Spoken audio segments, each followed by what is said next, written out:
Second time's the charm, it looks like. The content of this meeting is being sent to YouTube. Yep, it worked the second time. And we're live. There we go.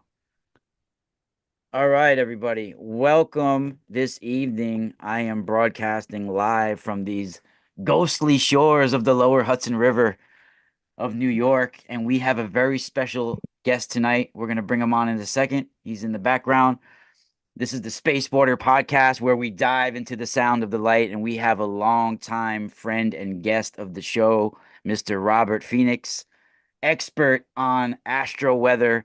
He has his Friday Forecast and his astro weather podcast that he does as well. You guys can find him on at 11th House.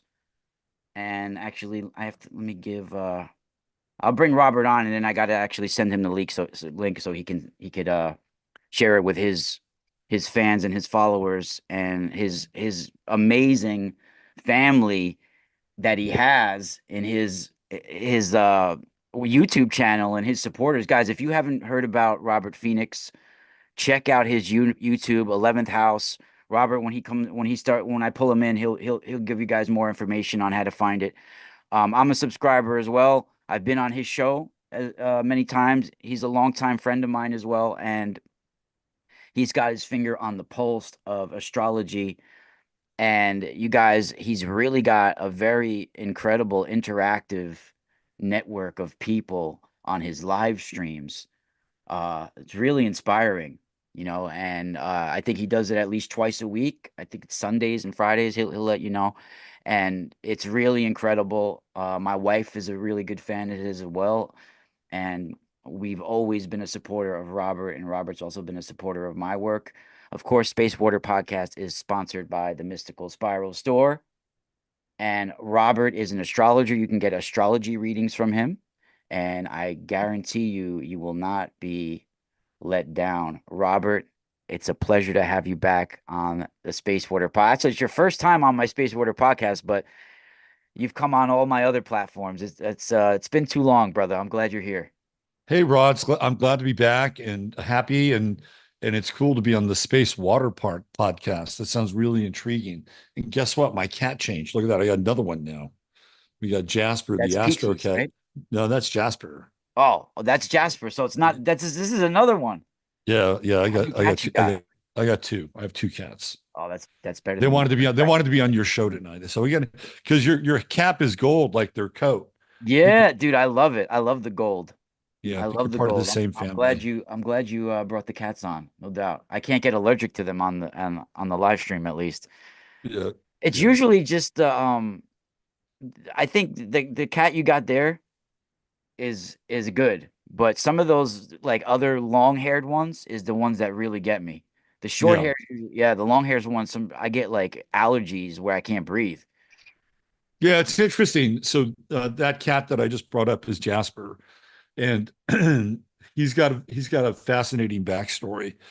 So I had just separated. I was from my wife at the time. We were on our way to get a divorce, and I had this. We had this other cat who was a black cat, and we it was he was the connection. It was me and him, not my ex-wife and my son. And so when I moved out, it wasn't long after that cat passed away.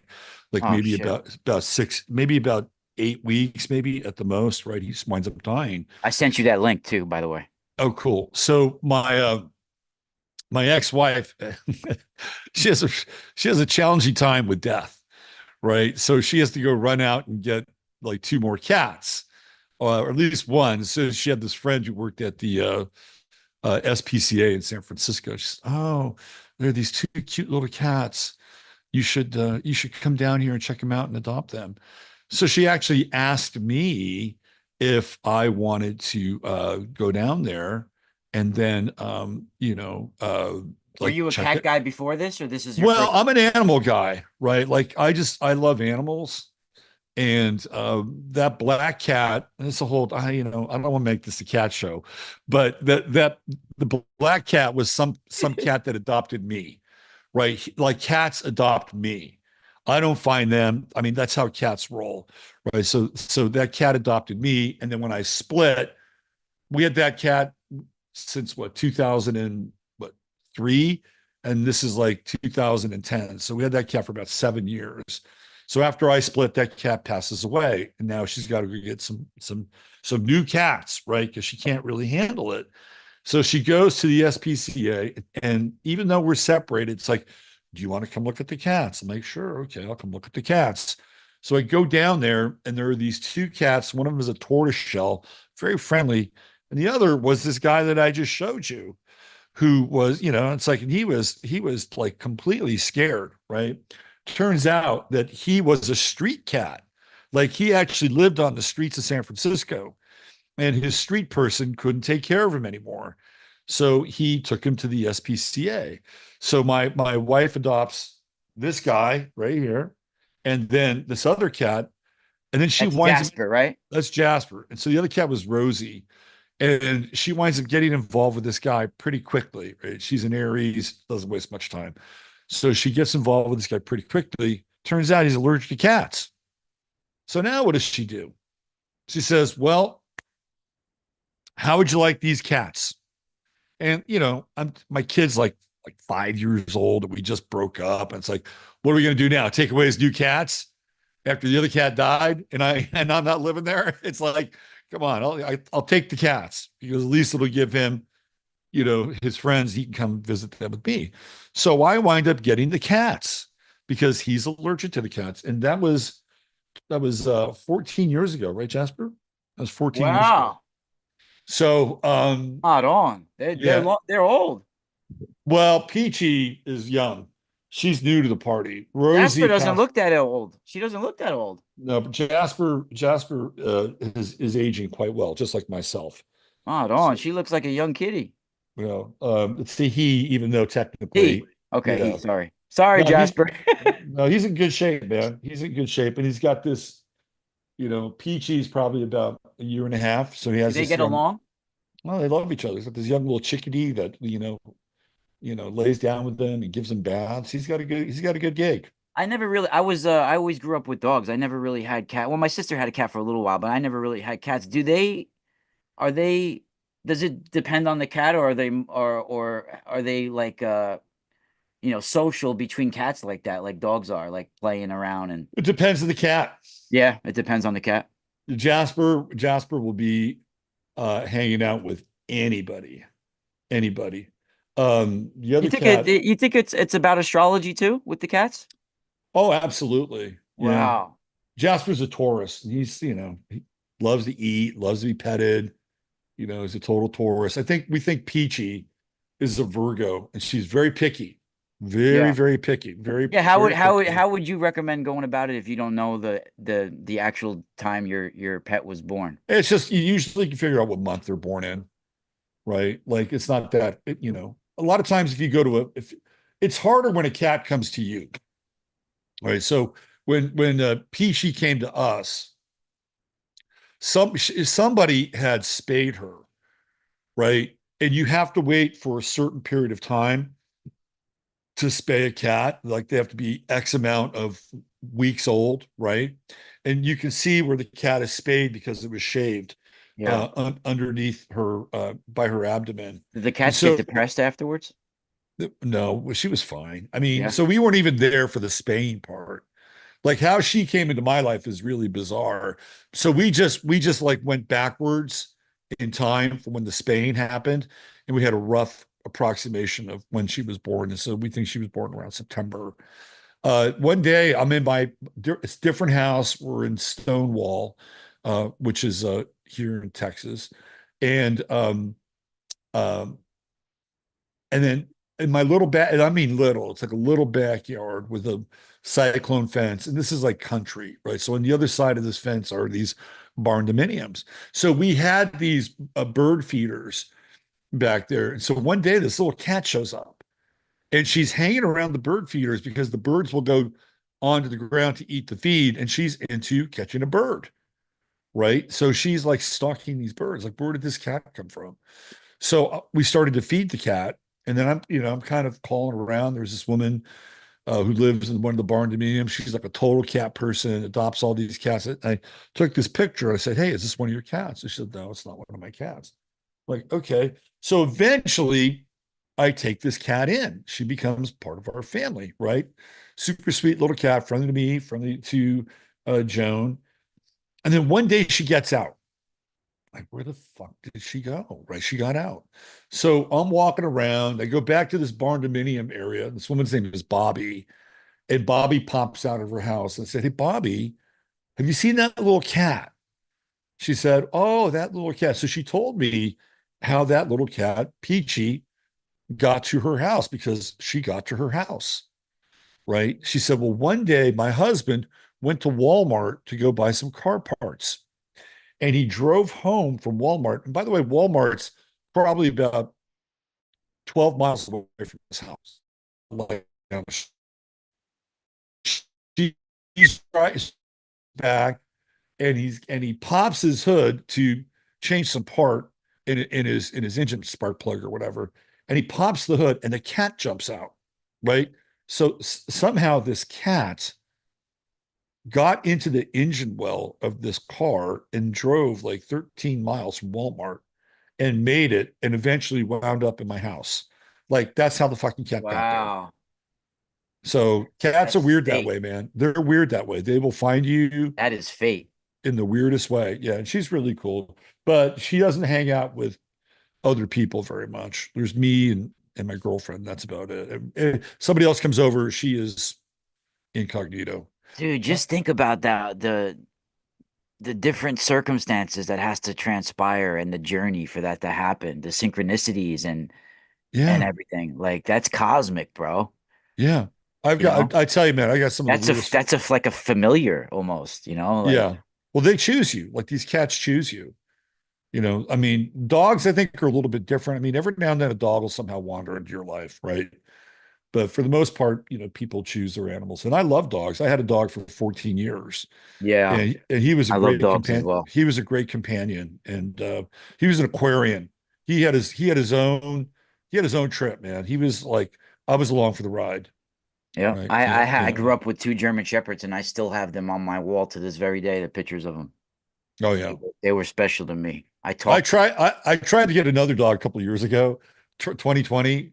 I tried to. I actually purchased one of these Belgian Malinois puppies. You know the Belgian Malinois. You know those dogs. Yeah. They're Yeah. like German shepherds on fucking steroids. These Yeah. dogs, They're right? monsters, dude.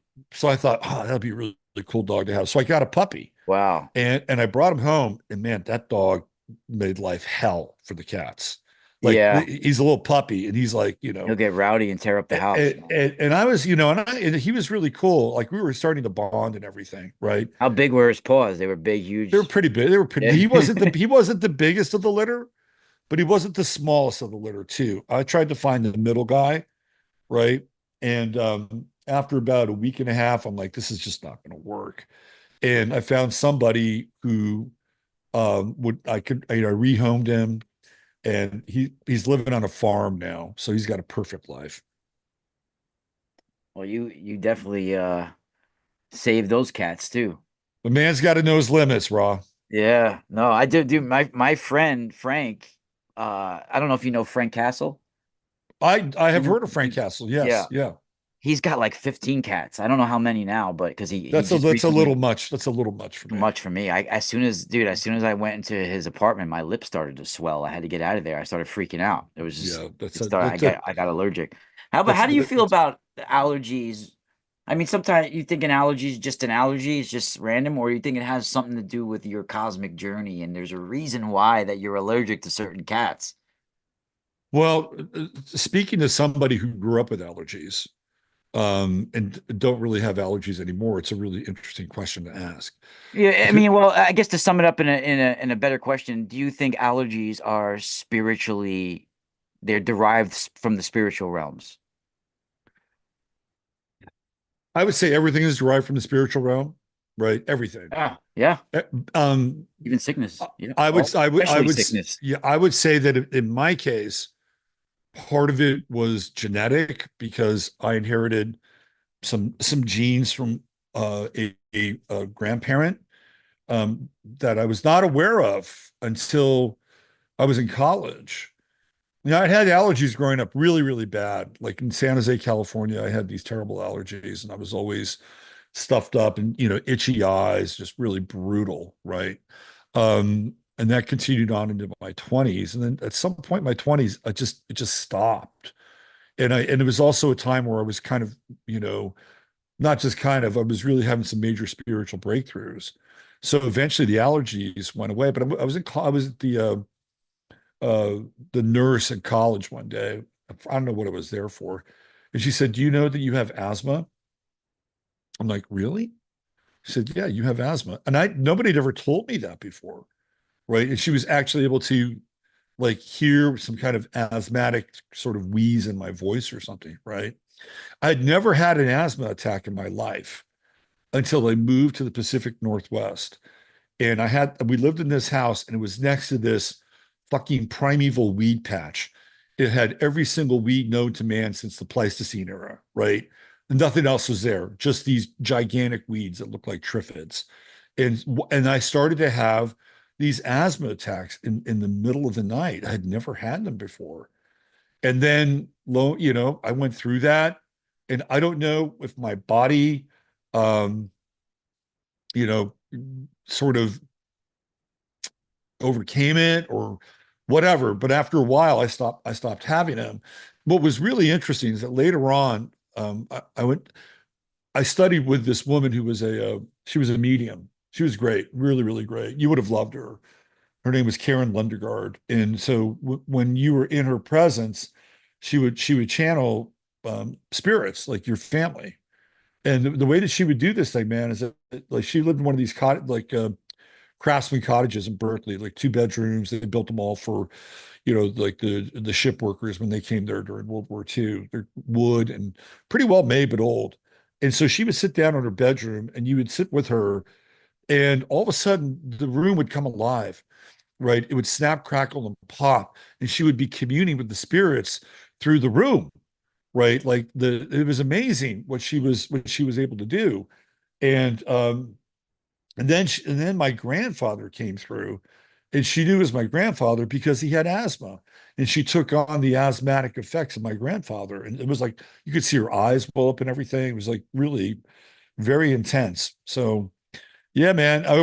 For whatever reason, on both of those occasions, like I've never had an asthma attack again after that period of time in the Pacific Northwest, and I don't have allergies anymore. Was she able to materialize certain things like maybe certain people can vi almost materialize things out of their psyche when they're Let me give you a Karen Lundergaard story. Okay, this is a yeah. really good Like you ever story. hear of Eusapia Palladino from Italy? Now, does he materialize like the vibooty, It the was it stuff was from? it was a woman that she she would materialize things, and sometimes there would be like spirit materializations, but then she even admitted she had to fake it sometimes because she was put on such high demand, Yeah, yeah, and it's not uncommon. put on the spot in front of people. So like sometimes she would fake knocks and things, so Yeah, it discredited her. yeah, But and you ever hear of Sir William Crookes? He was the one that actually discovered plasma, radiant matter, he called it. I have, yeah, Well, uh-huh, he actually had a seer that he was working with because he wanted to find out what ectoplasm was, if it was real. yeah, And there was this woman, Katie King, that was materializing. But she looked exactly like the medium that he was working with. So people were like, "Oh, is she dressed up in different clothes?" And I uh-huh, was like, maybe she was like bilocating, maybe because why would this really learned physicist and scientist put his reputation on the line if it was just another the same lady dressed up in clothes? I think he would figure that out, sure. Well, one you would know. hope, right? We all have our blind spots, but one would hope. But I diverted for a second off the course. What were you talking about with the lady now? So, You were about to bring something up. This woman Karen, right? Yeah. Karen. So I actually studied with her for a little bit. We would do these psychic exercises. And the final night, it was a group of us. We did this table tipping thing. You ever do any table tipping? No, I haven't, but I've seen it. I've So, seen it. dude, it was one of the most like it was crazy, really crazy, but in a good kind of crazy way. Because all you do is put we're sitting around this table, we're just putting our fingers on the table, and this fucking table just started to rock, man. And And you you were could putting them like light as a feather type. That's right? right. Just light as Yeah. a feather. You didn't, nobody was manipulating the table. And there were a lot of things that went on with that table. Like it had its own rhythm. And at a certain point, it sounded like the hooves of horses, right? Wow. And then Karen, who was totally like dialed in, she's like, and I didn't have any investment in it. I was just like there to do it, right? And she said, "Oh, this is for Robert." She said, this is." She's like, "This is from the Civil War." And he was Robert, you're from the South, and these are your men. These are your men who've died and they have not passed on, right? And they're like, cloppity, Wow. cloppity, cloppity, Like clop. you were So some kind of general, yeah, something like that, right? And so we're able to send these soldiers General Robert Phoenix. trapped in the Sounds sexy. Astro, right? These Confederate, I've always had an affinity for the South, by the way. It's like this is just me, right? And so we, theoretically they moved on. But the weird thing about this table thing, dude, you would appreciate this. The table, you could feel the molecular structure of the table change. Like it would be kind of like rubbery and plasticky and brittle and hard, dude. It was crazy, right? It Wow. was like it like transcended being a fucking table. Like the Odic force. It was wild. So okay, I got to tell this Karen story though because it's kind of an amazing Yeah, story. please do. She All sounded like right. she could be like a psychic surgeon, even. Well, Karen was really interesting. She was an environmental scientist. Like that's what her gig was. And then she got deeper and deeper and deeper into the psychic world, and that's what she did for Wow. a That's living, interesting right? field to choose. So one night I'm on Facebook, okay, and I'm texting with this woman who happens to be named Karen. It's not the same Karen; it's a different Karen. And so she asks me, in the text, "Are you psychic?" And I said, "Well, yeah, I'm psychic, but we're all psychic in our own way." And then I started to talk about Karen Lundegaard, and that I'd studied with her. And then so we end our little chat, right? I'm thinking, whatever happened to Karen, right? So I type in her name on the internet, and I come up, and there's this blog post that says how I found out about my wife's death from a novel. I'm like, what the fuck is this? So let me go in here and read it. So I click in and I read it, and it's a real story. The guy's got a blog and he's writing this story. And the story is about how he wakes up one day with his wife. It's a real story, it's not a fake story. And his wife says, "Oh, well, I think Mike can help you out with that." And he said, "Oh, that's something my ex-wife used to be able to do. She would come up with stuff like that. That's interesting." And then he said, "Well, later on that morning, I took her to the library. So instead of just parking the car and dropping her off, I decided to go into the library. And normally this guy goes to read psychology books and self-help books. But this day he goes to the fiction section and he finds a book by Amy Tan called How to Save a Fish from Drowning. He checks the book out, right? He goes into the forward of the book. And Amy Tan wrote the Joy Luck Club. She's kind of a famous writer. So Amy Tan, this true story, Amy Tan is in New York City and it's raining. So in New York, you duck in, right, to one of those little cover things, right? And you Yeah. wait till the rain ends or Yep. somebody's coming around, sells you a fucking umbrella. So she's waiting for the rain to stop. And she looks up and it says Buy a the hot dog while you're waiting. American Psychical Institute. She goes in, right? She goes upstairs and there's this woman who's there and she's going to give her a reading. The woman is Karen Lundegaard, right? The Wow. woman who I studied with. Yeah. Karen starts to get into her ancestry and starts channeling a Chinese woman from San Francisco, like, sort of like 1850s, 1860s Barbary Coast shit, right? So she keeps having these sessions with Karen, and Karen keeps giving her more information about this woman.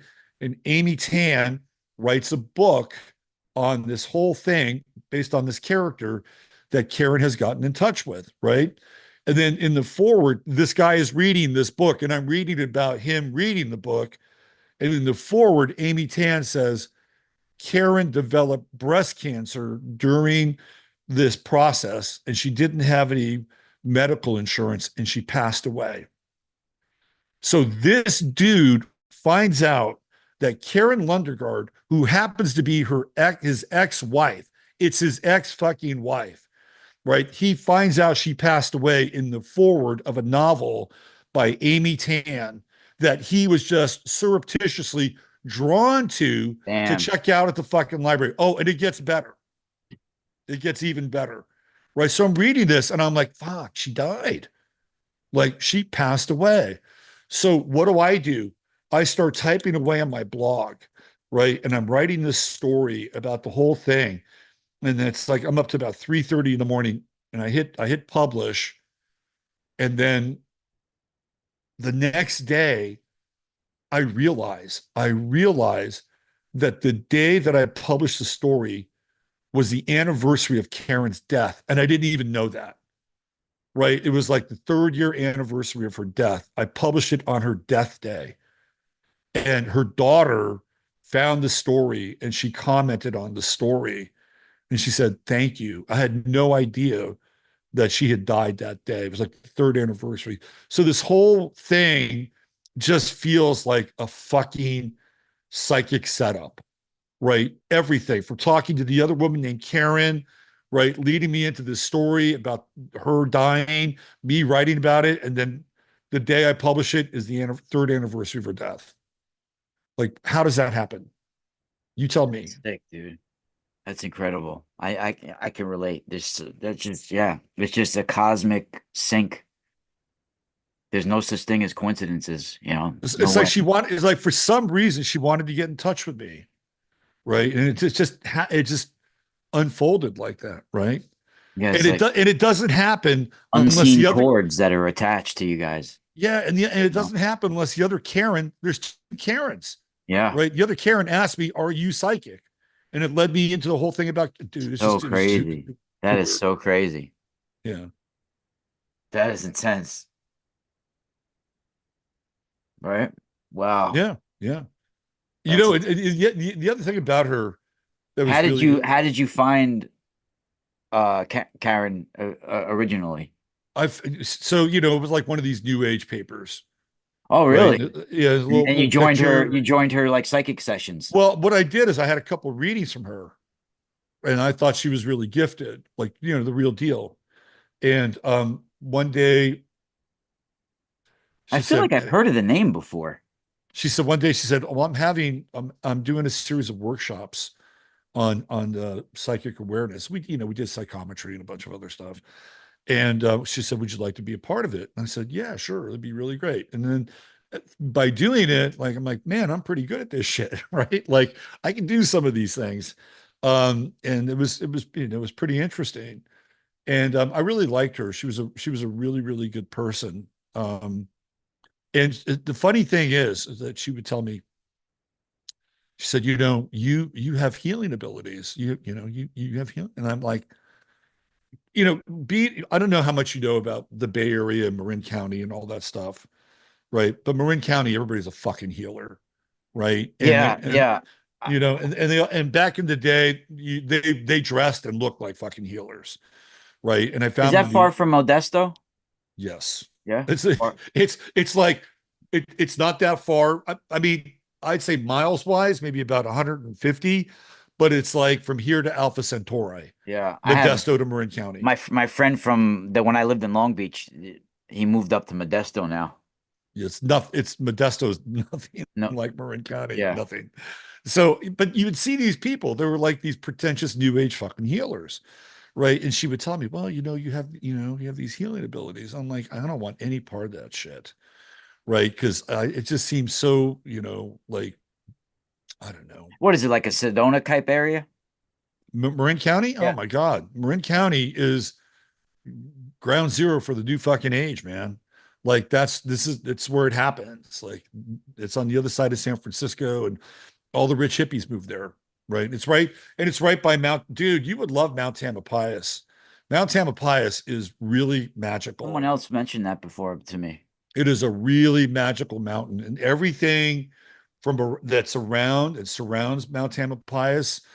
You feel like you're just like I don't know, like in Lemuria or something. It's an amazing vibe. Marin County has an amazing vibe. So yeah, it's yeah, it was. I mean, I liked it. I enjoyed it, but the people were just so goddamn pretentious at times. And so, but at the end of the day, yeah, it's like I work with people and I do astrology and, and I assist them. So I guess you could say that there's some healing in that.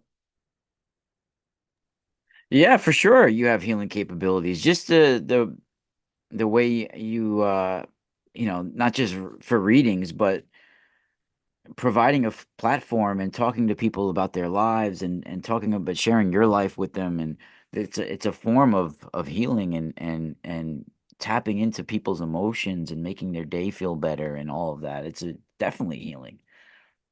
Sound is one of the most amazing healing, especially when you're able to provide a platform for somebody where they're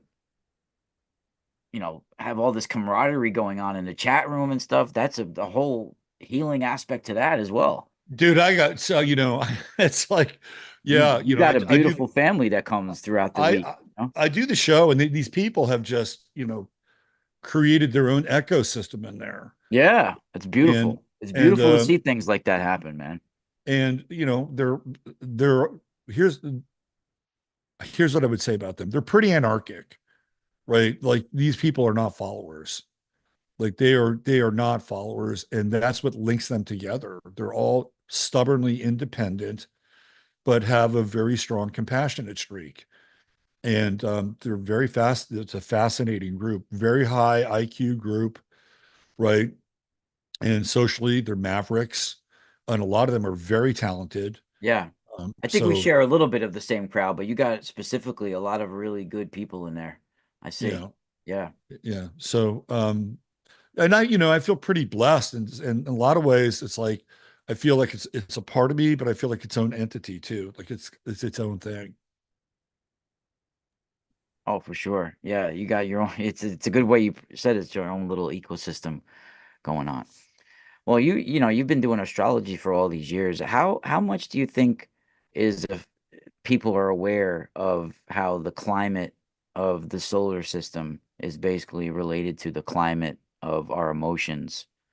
And Ooh, that's a really good question. Um, I would say that some people are, and some people are learning and leaning into it, right? And so I talk about this 3 days a week on the Astro weather, Thursday, Tuesday, Wednesday, and Thursday. And then on Sunday night with the long show, Sunday Night Astro Live. and your And so we y- talk your about it. 15 minutes of flame ends up being hours sometimes, right? Oh, it's always an hour. It's always an hour. Yeah. Always, I thought I'm just gonna do a little 15-minute show. That was a long time ago. And I'm like, I can't do this for 15 It's a minutes. great name. I love that. It is, but it's kind of ironic and funny. But we talk about astrology every day.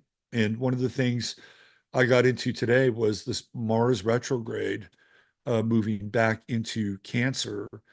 And I just said, it's going to be kind of a challenging Christmas in terms of, people buying things. This is not going to go well for the economy with this Mars retrograde. Cancer tends to be a sign that's very conservative, especially when it comes to finances. And Mars and Cancer can be much more, um, how do I say this? Not aggressive, but expressive in terms of its emotions, including generosity. But with the retrograde, it's not really happening. And, today somebody texted me and said, normally we have a big employee get together and dinner, and this year we're only getting $25 gift cards, right? And it's like, this is kind of the emotional socioeconomic environment that we're in. So yeah, there's the emotion and the energy around something like that. It's not always easy, but I would say based on that and people seeing it in real time, yeah, they're learning, they're feeling it. Yeah, I was just reading the chat room. Well, you got some of your people in the chat room. Um, how when did you first really? You said you were aware of astrology in the 20s, but when did you first really start deciding to start reading people? Reading people or Doing astrology, no, because doing the that's two read different yeah, things. I meant doing readings for people. Oh, okay. Yeah. So That was, I was a tarot reader in the 90s. That was my thing, Oh, right? really? I was a hardcore tarot reader. And I also worked for one of these psychic networks, which, Did you experience with psychedelics before you did tarot? oh, totally. You Yeah. could, yeah. Yeah. I was a psychonaut as a teenager, right? That was my Nice. thing. Yeah, I mean, there were some good things about it, and Yeah, every now and then some not so good things, but mostly for good. sure. So I was I hard. never really enjoyed the acid. I enjoyed shrooms and things like that. The acid, not so Well, much. I mean, acid was like sticking your finger in a light socket, Yeah, right? I mean, it was a total zap, and a lot of it for me was who you were with, right, and where you were at. And if you're with the right people or you were in the right setting, chances were you would have a pretty interesting journey, right? You always kind of hit that little ego death moment, and then you kind of break through, and then eventually you come down. The psilocybin much different. It's much more organic. Anyway, so I started reading doing astrology hardcore probably around 2009, and I started to write about astrology on my blog. And I did a blog post on Sarah Palin. I wasn't really doing any, I was doing some things with my blog, but I hadn't really found a focus for it yet. And so I thought, oh, let me do Sarah Palin's chart. Who the fuck is this person? So I did her chart and I looked at my stats. I'm like, holy shit, man. My stats went through the roof. So maybe I should stay with this astrology thing. And it was just a really fertile time. Like Obama was running for president, and I got into Obama's chart. And then Pluto was going into Capricorn. And I did like this 10-part series on Pluto and Capricorn called The Melting Economy. And eventually people reached out and they said, hey, do you do readings? I said, well, yeah, sure. I can do a reading for you. And it all started right around 2009, right around there, 2008, 2009. So what are we going on? About 15 years now? Yeah. wow, that's interesting. It was what was going on in 2009? Oh, the financial collapse, the housing Yeah. crisis, Oh, right? 2000, yeah. Wow. Did you decide did you change careers at the same time too? Sort of, or did you stay working like regular jobs? Well, I had this job. It was like I've been in the music world for a while. From 2000 to 2005, I was with a company called E-Music, and we sold digital downloads. And You play an instrument yourself? no, I do like loops and shit and stuff like that. But We should work together sometime. that'd be cool. We should That'd do be I something. I like I like electronic stuff. I like beats, and electronic music was kind of a big part of I my want life to for do something with electronic and some guitars and little yeah. loops and things like I, that. I would love I, to do that. yeah, I'm into stuff like that. So yeah, I did that for about five Did years, you and then work with like Cubase and stuff back in the day? dude, I was like so primitive. I was just using GarageBand. Oh yeah, Right. well that's great. GarageBand But is fantastic. I got so into it. Like I got like, I'm a Scorpio rising. So when I get into something, I get really, really obsessed with it, right? Really obsessed. And so I would like I got these tracks that I mean, they're old, but I got really super obsessed with it. And I found there was this woman, Laura Love. She was like a folk rock singer from Portland, Oregon, kind of, singer-songwriter shit, right? Portland's a crazy place. So I found some a cappella samples from one of her songs, and I built an entire track around her a cappella samples with bass, guitar, drums, saxophone. I got some guy rapping. I found some dude rapping that fit right into the mix. Like I built the whole fucking song around just her vocal samples on GarageBand. And it took me hours to do it, but I dug it. It was fun. So anyway, I was working for this other company and it was a shit show, and I lost my job. And so I'm like, well, what am I going to do now, right? And this astrology thing just popped up, and it's like, oh, this is what I'm doing now.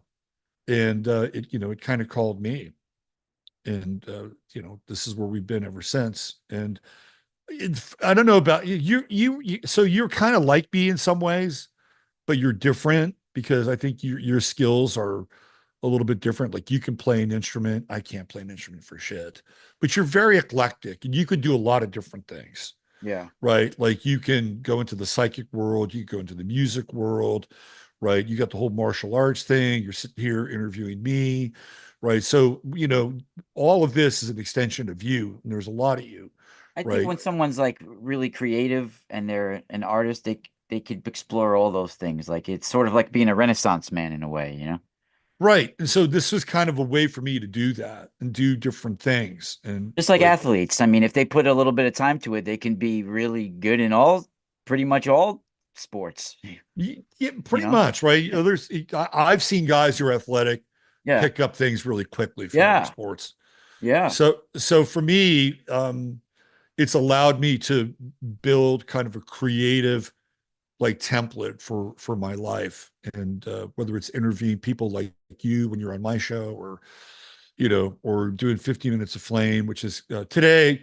You might enjoy this. I've been getting into Nietzsche. You know much about Nietzsche, the philosopher? Yeah. I have a book by Nietzsche, but I'm not like a Nietzsche guy, Yeah. but yeah, I've read. So I've been Very getting into interesting. Nietzsche, and I'm looking at sort of spirituality through the Nietzschean lens. And so I'm kind of diving into this portal through Nietzsche, and I'm even kind of looking. I'm trying to wrap astrology around kind of a Nietzschean view. And so, as being a creative person like yourself, you start to work with something, right? And all of a sudden it starts to, go off in these different directions in your head, like the Ankh, right? Like your whole Ankh experience. Like you started off with this one thing and Yeah. the plasma thing, and next thing you know, like you've created a whole new cosmology based on like kind of where your attention is going and all the other things that have led into that moment, right? So you know what that's like. Yeah. Yeah. Yeah. For sure. I mean, how much do you think that well, for me, I don't know, I'm just asking you on your own the way how you look at things, and for the fans out there, and shout out to the chat room. We got what, 34 people out there. Um, how much do you think that supernova explosions and certain bursts of light and certain explosions in the universe have to do with changes within planetary systems, right? Well, So, if we're all connected, right?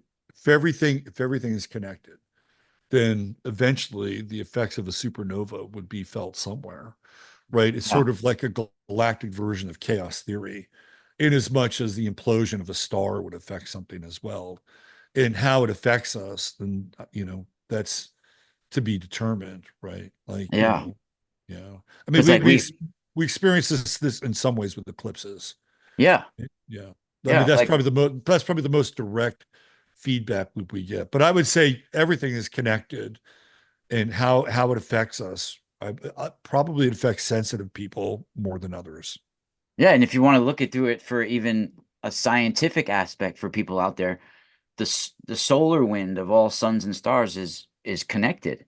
They all connect to each other like one big akashic field of information being exchanged, right? And the supernova explosions, they travel all that, and they're exploding proteins and all these particles of life in them, right? And all the knowledge that accumulated throughout the life of that sun or star. And Absolutely. certain Yeah. times there's explosions that, and you see certain significant changes. Like there was one that we became aware of in 1987, Crab Nebula, I think it Yeah. was. Yeah. Yeah. And Yeah. we had 1987 was a significant changing year for us as well, Yeah. right? 1987. Let me place that in time. That's the last year of Reagan, right? And Yeah, that's when the wall in Russia is about to fall, right? yeah. Everything I is think starting to, communism was like ending like in '89. I think it was most yeah, of it, right? everything was in motion in 87, Yeah, right? yeah. Like you had McDonald's already in Moscow, you had McDonald's in China. They were all like the West was in penetrating. No, it wasn't Crab Nebula that one. It's called 1987A. That's Okay. what they call it. The Crab Nebula is another one. That's the one that's there's a recurring nova that's happening really soon. It's about to happen. It's a re have you heard about that one? I haven't heard about it. No. Mm-mm. It's in it's in the Northern Crown constellation Let's look it up. called the Northern Crown. It's like is it hold on, I'll look it up. It's a recurring nova. Is it the Crab? I don't know if it's the Crab Nebula. It's not the Crab Nebula one. The Crab Nebula one's the one that shapes like a has the pulsar wave that shapes like a bell. All right. So from the Asheville Citizen Times, this star appears every 80 years. Oh, I know about Yes, this. yes. I know. So, It's coming okay. up right now. The last time it happened, dude, there was a lot going on the last time it showed up. Yeah, yeah. So yeah, let's get into this. I did a whole show on this. Once every 80 years here. And it's about I'll, to happen again it very is. soon. Yeah, it is. So it'll have it's T Coronae Borealis. It last exploded in Yeah, 19 Corona 19 Borealis, the Northern I Crown, right? yeah, I did a show on this, and the shit that happens in 1946 I is think Stonehenge is made in this pattern as the Northern Crown. so the it was the first meeting of the United Nations in 1946. Like that's pretty Wow. it's pretty heavy, right? Wow. Yeah, it was in London. It was on January 10th. Then there's this whole weird thing that happens in France where it's like Charles de Gaulle's life is threatened, and it's almost like a replay of the French Revolution. And he resigns as the president of the provisional government, but eventually he comes back again. Yeah. So yeah, so And Robert, let's explain too what this is to people. Do you realize how incredible that is? It's like a zombie star. You have a star that's yeah, like finishing its life and exploding and then restarting again and like it's like being a zombie almost. Like it's a dying star that's never dying. It's immortal. right, right, absolutely. Yeah. And so if you look at some of these events, they're like really fascinating. So on February 14th, uh, ENIAC, the electronic numerical integrator and computer, an early general purpose electronic computer, is unveiled at the University of Pennsylvania. It weighs 60,000 pounds and occupies Wow. an entire room, right? So we have the beginning of the UN, we have the beginning of the computer age, all happening around this time. That it's not exactly at this time, but it's in the same year, right? A lot is going on in 1946, dude. The rumblings of the Vietnam War are happening in And I'm 1946. sure if you went back 80 years before that and 80 years before that, yeah. Yeah. Yeah, Yeah. I did a show on this. Syria's independence from France is officially recognized, right? So what's going on in Syria right now? You know, this incredibly long, drawn out war, coming back, in this 80-year cycle. The inaugural session of the International Court of Justice takes place at The Hague. There's a lot of globalization that's happening here in 1946. The first V-2 rocket successfully launched from White Sands Missile Range, right? May 21st, the Manhattan Project. Wow. Physicist Louis Slotin accidentally triggers a fission reaction at the Los Alamos National Laboratory. Wow. Like, there's a lot of shit going on here in 1946. This is really, really interesting. Yeah, and the recurring nova that this reminds me because like the Vedic war, right, is over the spotted cows, how they write it, but it means the rays of light of the sun. And these Vedic tribes, the Asuras and Devas, they were going to war over the rays of light so they can achieve immortality like a sun or star. Right. So is it possible that these ancient Vedic seers or bloodlines, they're evolving into immortalized suns and stars? All right. Well, How? isn't that kind of like the gist of Freemasonry or Yeah. or the Mormons? Like, eventually, you become the god of a planet, like you become the god, like you Yeah. get Like your own it could world, literally right? be like a Nephilim king, Yeah, yeah, right? yeah. As a zombie star. I'll tell you what else is really interesting during this time is you have a lot of shit being stirred up in Jerusalem, Like you have the Irgun bomb that explodes in Israel. You got the King David hotel bombing. That's all in July of 1946. You got the first atomic bomb testing, nuclear testing, first underwater test of the atomic bomb, USS Saratoga near the Bikini Atoll. Wow. Like that's 1946. And it's happening right now. They're using these new missiles, That's right. So these cycles in these time, yeah, whatever they're called, right? Oh my absolutely. God, dude. Yeah, yeah. Yeah, I did a whole freaking show on this, man, with this star. And these are some of the major because I remember 1946 is a huge year in terms of all this globalization and power. Israel starting to, the Zionists are starting to take control of Israel. You've got the Bikini Atoll, the beginning of computing, the show trials of the Nuremberg start to happen. The United Nations has its first meeting in Long Island later that year. Like all this shit is going down. You got UNESCO being, all this globalization is happening, dude. It's crazy, really crazy.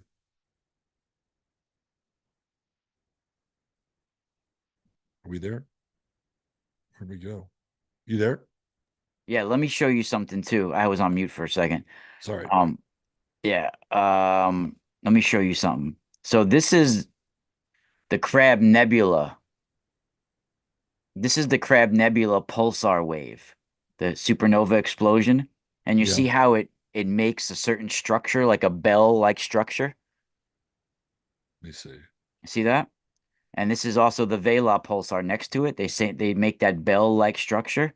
So Right. it's I have a theory that these structures they form within the plasma to stream to jet stream the light, like to broadcast the sound of the light. And Yeah, I can see that. I can see that. yeah, you see these structures within the plasma in a lot of different ways, not just in supernova explosions. You see them even in lens flares from camera with the light. Oh, See? right. Yeah, This bell, yeah. right? You see them all the time. And solar deities, Robert, they're holding this bell-like structure all the time, Interesting. right? In many, many ways. Very interesting. Many ways. And they call it like a lotus flower. Well, I was And going it to say flowers develop along the same lines, the don't same they? lines. Yep. But it's a solar deity holding divine knowledge of the gods. So it's not a flower. It's an attribute of a star, right? Just like you have Interesting. the coronal mass ejection loop here, Yeah, right? yeah. It's There's your this. Ankh. Yeah. Yep. It's Ha, these and ha, these are pulsar waves and from supernovas. have you looked into the galactic center at all? Have you spent any time around the galactic center? Yeah. Yeah. Also the So so there's super a clusters, like the different super clusters and well, things. there's a pulsar that's right outside the galactic center, and it seems to have this relationship with the galactic center, right? And the galactic center, for people that don't know about it, it's right at around 26 Sagittarius in terms of the constellation, 26 degrees Sagittarius. So the galactic center is this massive kind of super black hole, right? Which is sucking the literally sucking the galaxy in. But at the same time, it's also pushing out.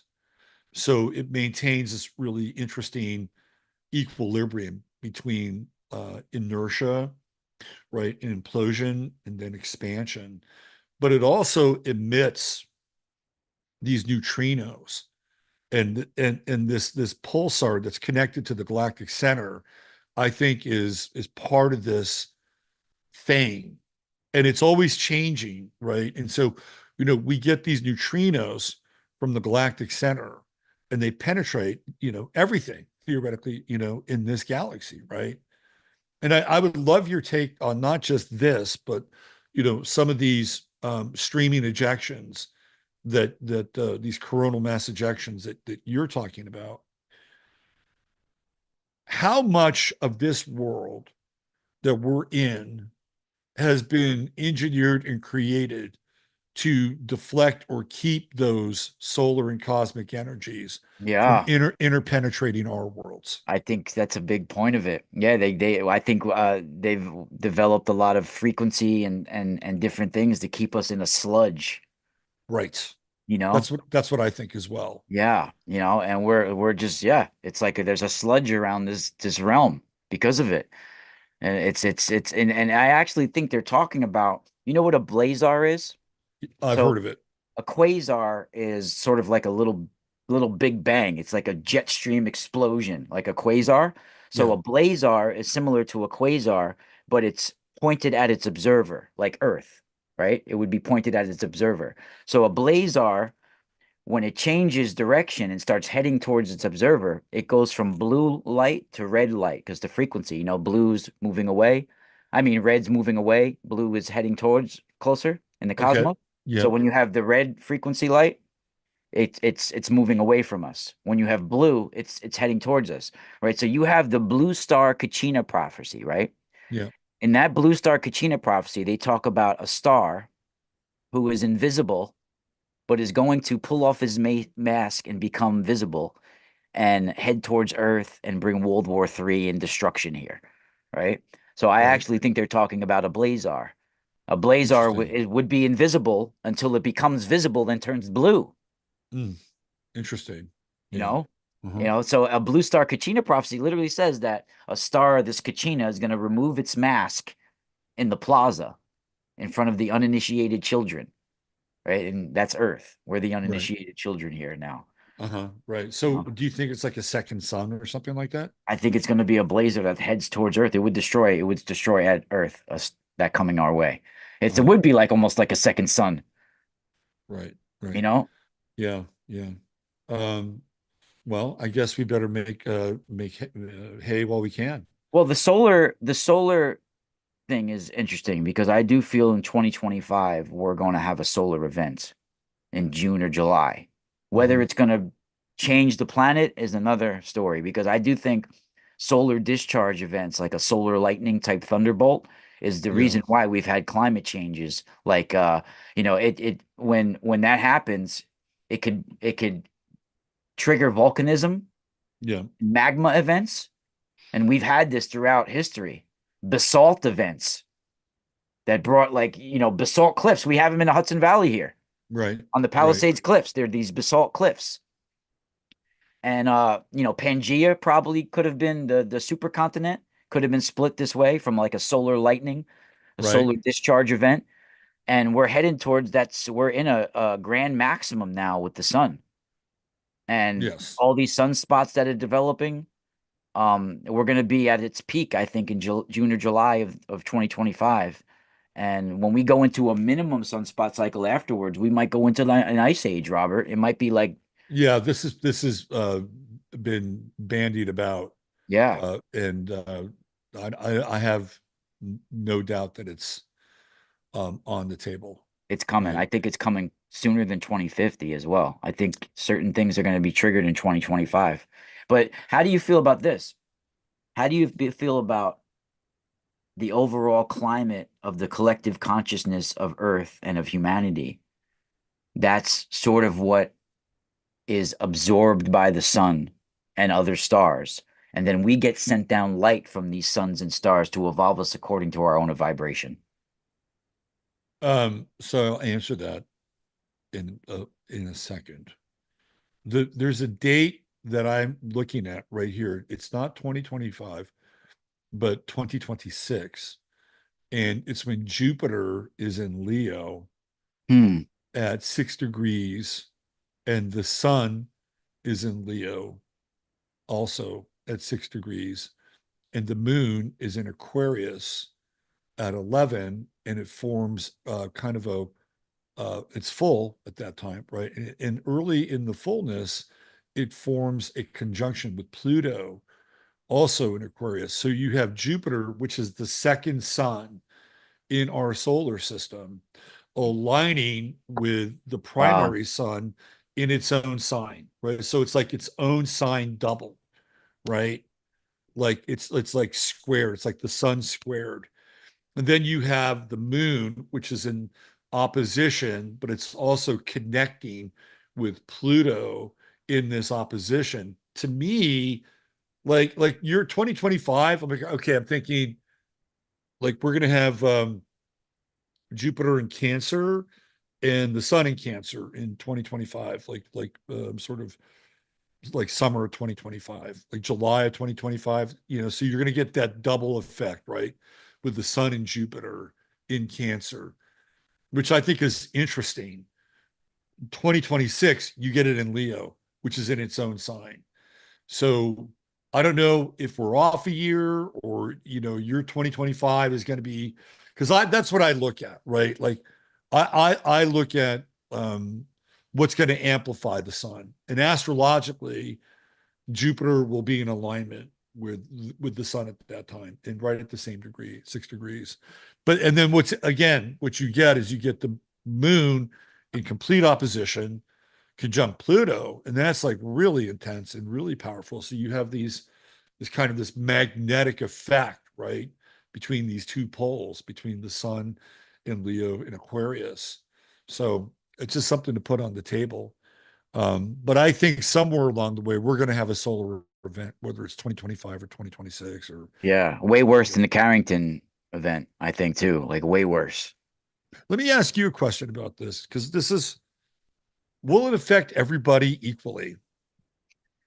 That I don't think so. I think even the auroras, and which is basically what would come down like super aurora type event, because the coronal mass ejections and that all comes, the solar storms is what brings auroras, right? So it would be like a DMT kind of event rolling over, like maybe like, like almost like a this light rolling over the planet. And maybe some people would it would affect and bring to a higher vibration. Maybe some people it would be destroying and cancerous and radiation and That's what I think. I think that you know ultimately this is the game changer. they talk about it in all the mythologies and lore, Robert. Like even like Native Americans, they like the Ojibways, they talk about the auroras as being these manitos, these living spirits, right? And like I said before, how do you feel about overall the vibration that comes out of the planet is how it's being evolved by the sun sending Oh, us down absolutely. light. Absolutely. Yeah. So my first spiritual teacher who like was so way ahead of me. Like, I'm like, what the fuck are you saying? Right. Like he was an older guy. He was really interesting. And he said that the sun is a reflection of our consciousness. Right. So wherever our consciousness as a group or as a collective entity, the sun is reflecting that, right? The sun is, feeding off of that and then feeding back to us whatever it is that, we Yeah, need exactly. or That's how I feel. so Sure. yeah, so I would say 100% that that's true, right? That's true. And I think we're at a really interesting time in terms of collective intelligence, right? Like I think we're at this fascinating place where there's so much information that's available to people. And people have been like machine learning hardcore for like the last 6 years with the internet and trying to figure shit out. Like like nothing that's ever been on this planet before, unless you're in Atlantis, right? Like if you go back to the 90s, I was there right in the 90s, and you would go to a shop, you'd go to a bookstore, a new age bookstore or some shit like that, right? And then you would like be drawn to a book or somebody would suggest a book and maybe you would meet somebody like inside the bookstore. You would have these conversations, but it was nothing like it is today. Nothing. It's like millions of people are having that experience simultaneously, right? They're all having that experience simultaneously. So we are being ramped up in a certain way, which I think is really interesting, right? Like when I first started to go do my shit on the internet, 2000 and 2008, 2009, like YouTube was nothing. If you were going to put up a YouTube video, you had to know some shit, or you had to know what you were doing. It was not easy, not like it is today, right? And a lot of the early YouTube content creators were really, really interesting. They were into like consciousness and synchromysticism, real, very deep people, right? So that's where it all starts. And now it's like everybody's got a fucking YouTube channel, everybody's cracking codes, everybody's into pattern recognition, right? This thing is like off the fucking hook now. And it's all happened It's crazy. within the last 5 or 6 years, right? And some of it is really good, some of it's kind of wacky, and people, believe some wacky shit, right? Like, you got to pass the wacky shit test. But to your point, like we're ramping up. We're our collective intelligence is ramping up, and we're having discussions now. Like if you and I were to have this discussion 6 years ago, a lot of people would be scratching their ass, right? Yeah. But we're having this discussion And now. people understand it. People are following us, right? They're That's going, incredible. oh yeah, there's this and there's that, right? Yeah. And they're So adding stuff. and they're adding, and that's the other part. Like nobody's an expert anymore. Like that's really the thing that's going to floor a lot of people.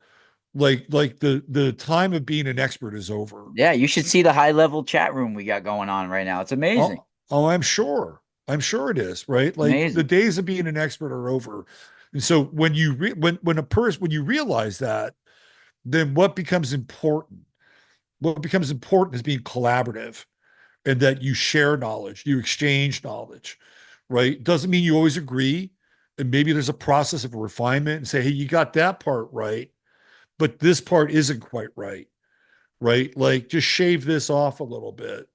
And then, yeah, you've got a much more focused and pointed relationship with the information, right? You've like shaved off the detritus. And so we're in a kind of a collaborative mode now. And I think it's really interesting. And I'm learning stuff all the time from people. It's like, oh, look at that. This Yeah. is, Yeah. this I is mean, really it's cool. sad because unfortunately sometimes especially people in these fields they want to be the only one with information sometimes You and they get can't do it anymore. You yeah, just can't. it's You can't. it's not the way it is, Yeah, yeah. you know, If you try to be that person, it's like you'll be spending most of your time, you know, fighting with di everyone, well, you'll arguing. you'll be Yeah. digging or Yeah. trying to break through, right? And some people just have a natural aptitude for certain things. Like you have an aptitude for this cosmic stuff. Like you get it, right? It's Yeah. like, the epiphanies just come to you. Like, oh, Yeah, I look at get that. Yeah. spiritually guided to research things. That's just how I've always been that way, Right, you right. know? Some people get the gematria shit. Like like, well, how the fuck do you figure that gematria shit out? Yeah. Yeah. Like this and this and this and this is like, wow, man. Yeah. How do you You- feel about, I know like with astrology, the moment of birth is important, but how do you feel about like, I'm using the word climate a lot tonight, but how do you feel about it's my word of the day? How do you feel about like the maybe the mental or like sort of like the climate between the woman and the man, how they feel about each other, the climate of the moment that they conceived the child, that very Mm, moment. Because maybe the relationship didn't last, they get divorced, or maybe they don't even, but how the very moment that the child is conceived, mhm. the love that they're sharing and that experience, how much do you think that's imprinted on Oh, well, the child? I think it's a big deal, Yeah. right? It's a really big deal. Um, I when my child, who is now no longer a child, he'll be 21 in March. But when he was conceived, for me, it was like completely conscious. Like I knew it was happening, not because I was having an extra moment with my partner. No, there was like a portal Yeah. that opened up literally Whoa. above the bed, Wow. right? And I could feel it. I could feel the life force coming into us as a couple, Dude, oh my God, I want to cry right now. right? Dude, Right. I knew the moment my daughter, I that it was conceived. I knew. Absolutely. It was like a thing. It was like I was about to cry. Yeah, It was if incredible. if Oh you're my God, dude. if you're conscious and aware, right, you will know it and you will feel it. And what was really interesting is that I'm not sure how much the whole thing though was weird. Like this story is really odd. So I'm married, and the woman I married wasn't always into kids. She was like, she's kind of a feminist, and like, I'm not sure I want to have, and I always wanted to have kids, right? So one day she goes to this hypnotherapist to like deal with her smoking and her weight loss. She was a little overweight, smoked a little much. So she goes to this I don't know what the fuck this hypnotherapist did to her. Right. She was there for like an hour and a half and she explained it to me and was like, oh, that's interesting. And then she says to me, do you want to have a baby? And I'm thinking, philosophically, Whoa. yeah, sure. I'm into it. Yeah, yeah, why All right, not? let's do it. And she's like, like now. I'm like, okay. Right. So she knew something, right? She knew something because she was triggered into that moment, right? Maybe it was her biology and she just knew it, like, right? But when it was happening, I knew what was going on above us. Like I was totally aware of that. And then later on, it was such a weird time because we wound up we were in temporary housing because we were buying a house. So we buy this house and we move into this house and she hasn't had a period. And I'm like, you're pregnant, don't you know that? She said, go get me some pregnancy tests. So I went down to the store, but I knew it. I said, you're pregnant. Don't you know that already? Right? Like, because we'd had this experience, dude. Don't you feel it? Because I feel it. So we had this. So I bring home the pregnancy tests. Of course, each one is 1, 2, 3, right? So she knew enough to like open open the gate. And then I was there to witness the gate. So yeah, man, it's like when it happens, it is an extra dimensional, multi-dimensional moment.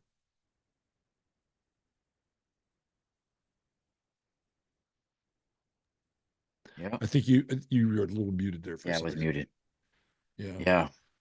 I'm not sure how much it's helped my kid though. I gotta be honest. I'm just kidding.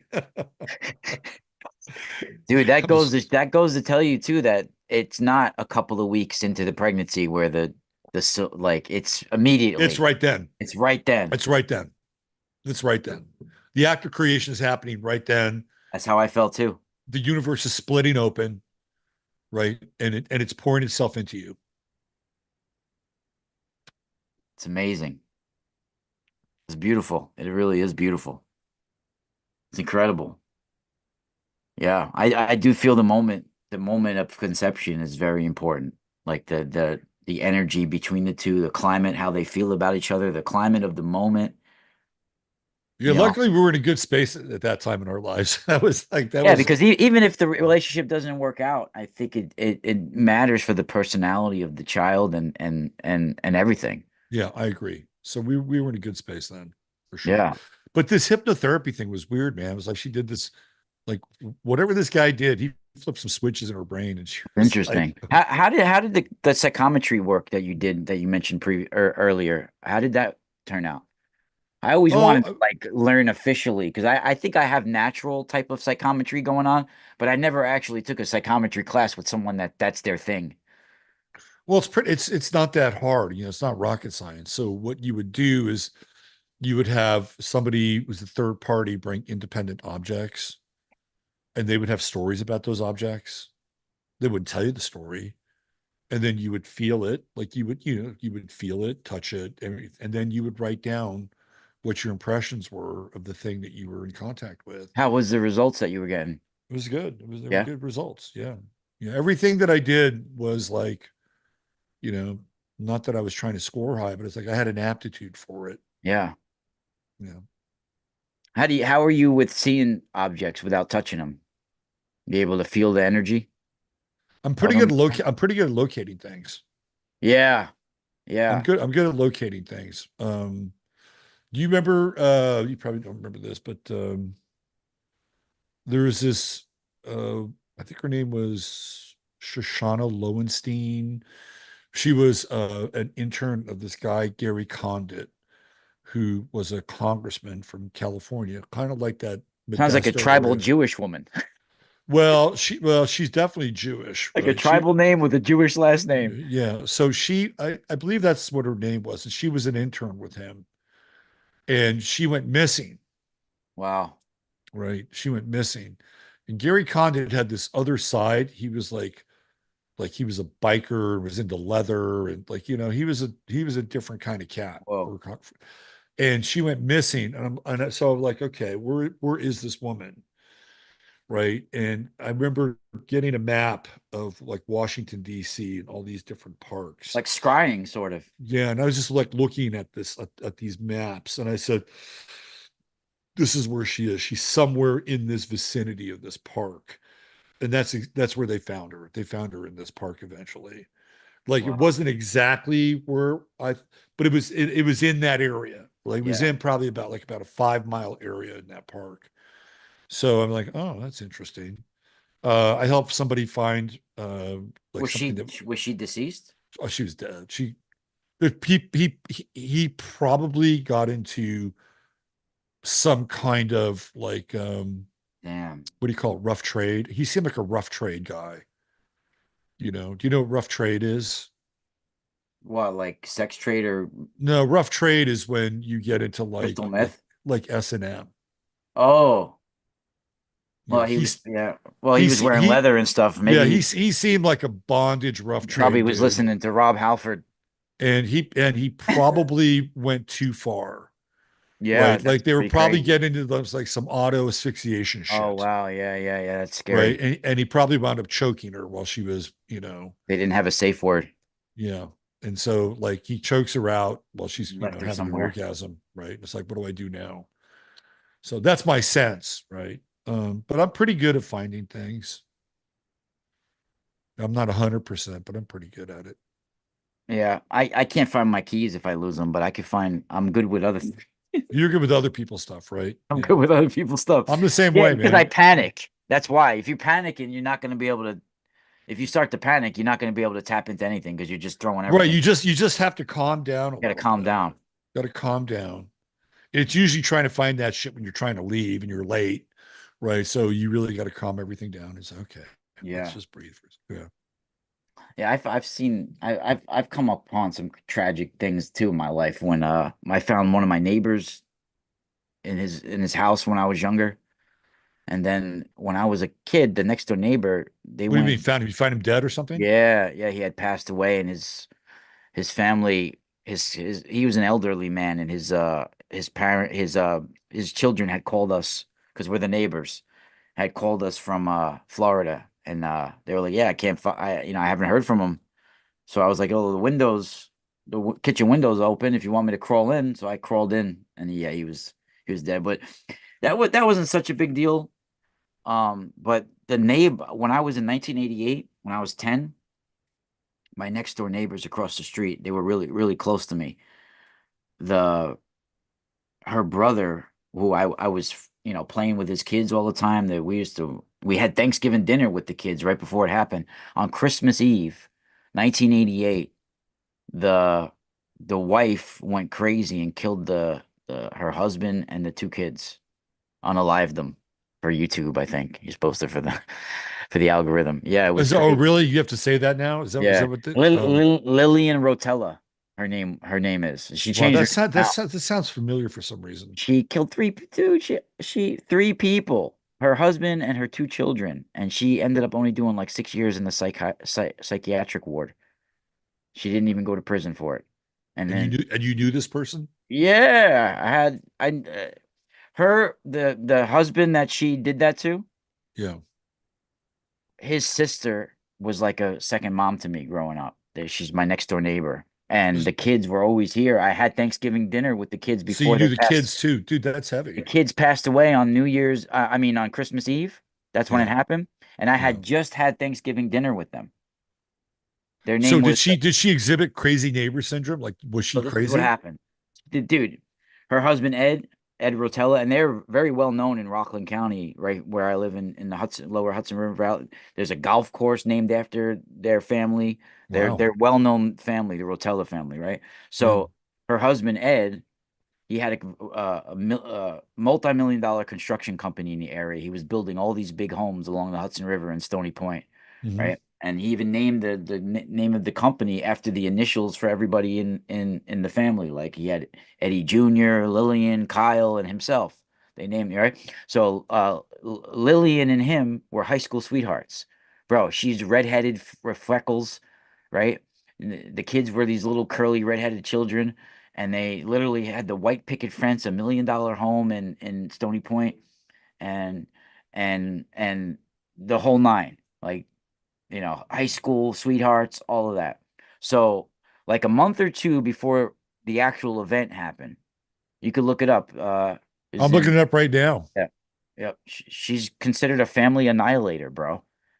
She annihilated so right before this happened, like a month or two before, she started showing signs of paranoia where she thought the people in the town were after her, people were out to get her, stuff like this.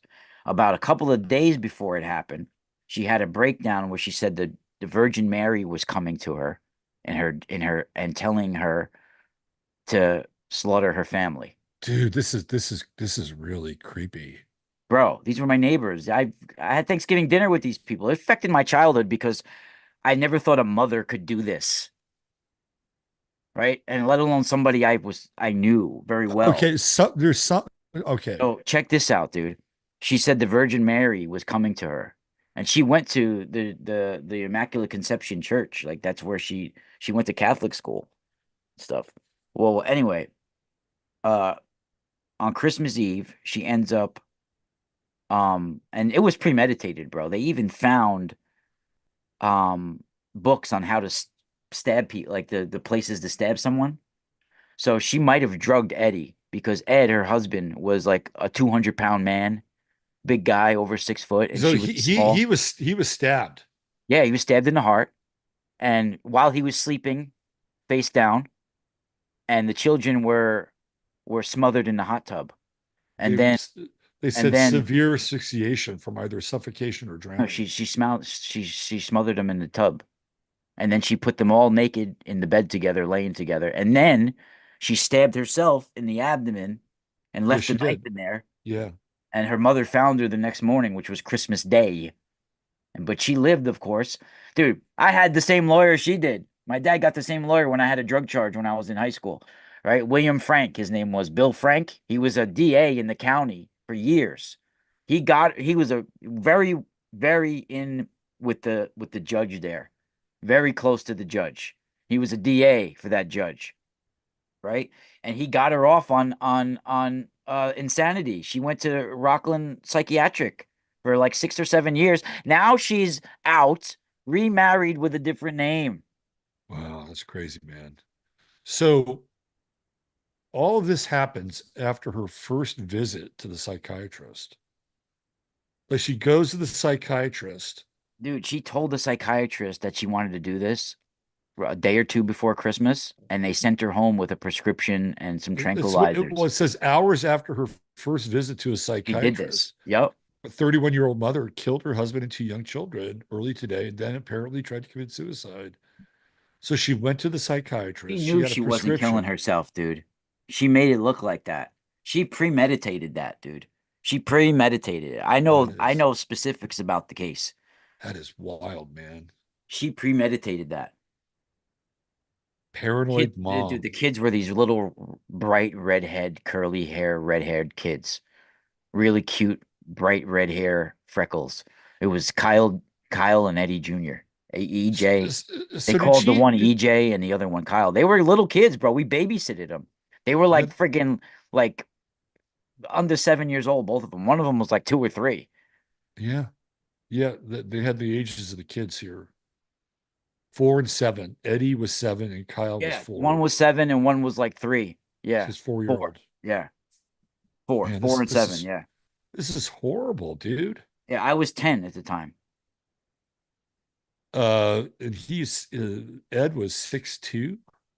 He was a little over 6 feet. Yeah, he was a big Yeah. guy, man. She wouldn't been able. I think she might have drugged him before at dinner, and he was sleeping, passed So out. and let Did me that. ask you a question though, man. Was she like the crazy neighbor? Did she have any No, no, no. Something happened to her. She had some kind of mental breakdown. Dude, she was PTA all over the county, working with people. She was social butterfly until like a year before, 6 months before, she started acting weird. That's when she started, her kids started Wow. always being over here because her husband's sister was my next door neighbor. That's heavy, man. Yeah, the guy Ed that got her husband Yeah. that passed, Yeah. his sister was my next door neighbor, and she was like a second mom to me. So those kids were her nephews. They were always here. That's shocking, man. That's really shocking. Yeah, dude, it was horrible. Especially because she didn't exhibit any crazy, like everybody has a fucking crazy neighbor at some point. Yeah, some kind of MK Ultra. It could be some kind of MK Ultra You type know, thing. But for us, she was having like Marian apparitions, dude. And what's interesting though about that is the Catholic Church, when there's a Marian apparition, the Catholic Church spends an awful lot of money to find out whether it's of diabolical origin or if it's a right, true apparition. right. Hmm. So think about that. They know some of those visions are diabolical. So let me ask you a question. You think the guy that married her knows that she like killed her Oh, for kids sure. and He's whacked got her to know. You husband? don't think he knows? He's Well, I got, don't know, man. I don't know. It's like, dude, what it's do you so do funny with because something like that? when Well, her I'm sure a you're couple of years. forgiven. Know how I found out she was married with a new name? A couple of years ago, her father died. I saw Yeah. it in the newspaper, Uh, and they had listed the relatives relatives, that are still, relatives. yep, Yeah. and it said Lillian, whatever her name is now. I forget it. So wow, that's crazy. Like Yep. And I already knew that she was already out of the psychiatric ward and that she had I had heard that she got remarried. Imagine if she has kids again. The judge should have, where you're gonna go to a mental institution, but if you ever get out, you're not allowed to have children. we're gonna give you a hysterectomy, Yeah, baby. right You're now we're done. gonna rip You're those things done. out. That's wild, man. That is totally, totally wild. Wow. How Well, do you like as a husband, like how do you square that? you ever hear about the story about the guy that was on a bus in California? I mean in Canada. He was a Korean man or an Asian man. I'm not sure if he was Korean. I think his last name was Lee. They called it the Wendigo murder because they thought he was possessed by the Wendigo spirit. He Right. literally was Yeah. on a Greyhound bus and ends up Yeah. decapitating the guy next to him out of nowhere on the bus and starts Really. eating from the guy's head Yeah, on the bus. that would be a really good incentive to not travel by bus. Right? Yeah. Like you're sitting down and like, Don't go to am I sleep, at least. am I fucking lunch today or what? Right? Crazy. Yeah. Oh, Yeah. wow. That's crazy. Man, this show is taking a really dark turn. Took a dark turn. We were talking about the death in neighbors, but yeah, no, that did affect me as a kid. It really did affect me for a while. Oh, heck, Still to this day. Still to that this day. that fucked your shit The up. weird thing about it is that a stone's throw away from my house here is a 60-foot Virgin Mary. Oh, It's wow. it's a huge thing. It's called the Marian Shrine that's right here, Don Bosco Marian Shrine. Yeah, yeah, It's a yeah. huge black Madonna, Oh, a black and she Madonna. even has a Mm, fainted pentagram on her throat. If you zoom in the camera, that's very old. And in the woods interesting. over here, when I was a kid in the early 1980s, they found German shepherds hanging from chains in the woods. Like people were Ooh. doing rituals out here. Yeah, Same dude, in man, some of these woods and like, the Yonkers Midwest too. and They were places doing like it. that, some weird shit goes on in some of these woods, right? Like, I think the Blair Witch Project really captured that kind of real dark paranoia that exists in those places. Yeah, Uh, I don't know you how a mother can ever do that to her children, though. I mean, you have to be some sort of crazy, you know. But I do believe she should have been locked away for life. I'm just blown away that she got some dude to marry her again, Yeah. No, right? he's got to know, man. If he doesn't, I should let him know. Should write him So what, okay, how old were you when this happened? 10. 10. Like when I was 10 years old, I could tell when a woman was hot or not. Was she hot? Yeah, she was pretty. Yeah, Pretty, she was right? blonde hair with like a little freckles. She was like they were high school sweethearts, dude. Wow, that's crazy. Yeah. Yeah. That's She great. wasn't That's crazy. hot, but she wasn't ugly. She was She like, was cute. She yeah, was she was cute. cute. She was cute. She- Cute. Yeah. Okay. Yeah. So it's always the cute, innocent ones. I'm surprised they never made a after school special about it or some kind of freaking thing about it. It Dude, wasn't that I don't know, man. That's a little it heavy was for an kept after school quiet for special. some reason. You know? Yeah. Well, what do you do with something like that? There's no resolution. Yeah, but now like it's like it's usually like it's like in I felt like they didn't make a as big of a deal as they should have made about it. Like I think it was because of the town and the family connections and certain things that was Well, kind of sure. I mean, if you know this Rotella guy, if he's Italian, he's got this construction yeah. company. They There's they like, had they have a golf course the after him in the town yeah, here. you want that shit to go away fast, Yeah. right? You don't He you was a judge, the Rotella. He was a judge. you know, well, yeah, you don't want to do like, a lifetime fucking movie around it. Like you just want it to Yeah. go away, Have go you ever away. had like dream What's dream that? have you ever had like any types of dark spirit type things happen to you like bad maybe ghosts or bad dreams or night terrors or things like that throughout your life? So there was a period where Trauma related type things? not really, I wouldn't say trauma related, but I was getting a lot of the sleep paralysis, right? Have you had the sleep paralysis? I have had that before. Yeah. So I went through, Where you're trying to I, like you can't even scream for help. You can't get anything out of your throat and you feel like, yeah. so my sleep paralysis was being in the in between, right? Like between the third and the lower fourth. And I saw a lot of lower fourth shit in the sleep paralysis mode. And it wasn't always pleasant, right? Like some of the stuff I saw in the sleep paralysis moments were kind of terrifying in some ways, right? Like I remember seeing just this giant, like it wasn't like a human mouth, but it was like just a giant mouth at the end of my bed, Wow. waiting to swallow me, right? Like, so this period went on for a while. And then What age were you about? I was in my 20s, probably like 21, 22, about 22. And so I was studying Hemingway in college. Hmm. And it was a 5 unit class. So every day was like Hemingway, which I enjoyed. I had a great teacher.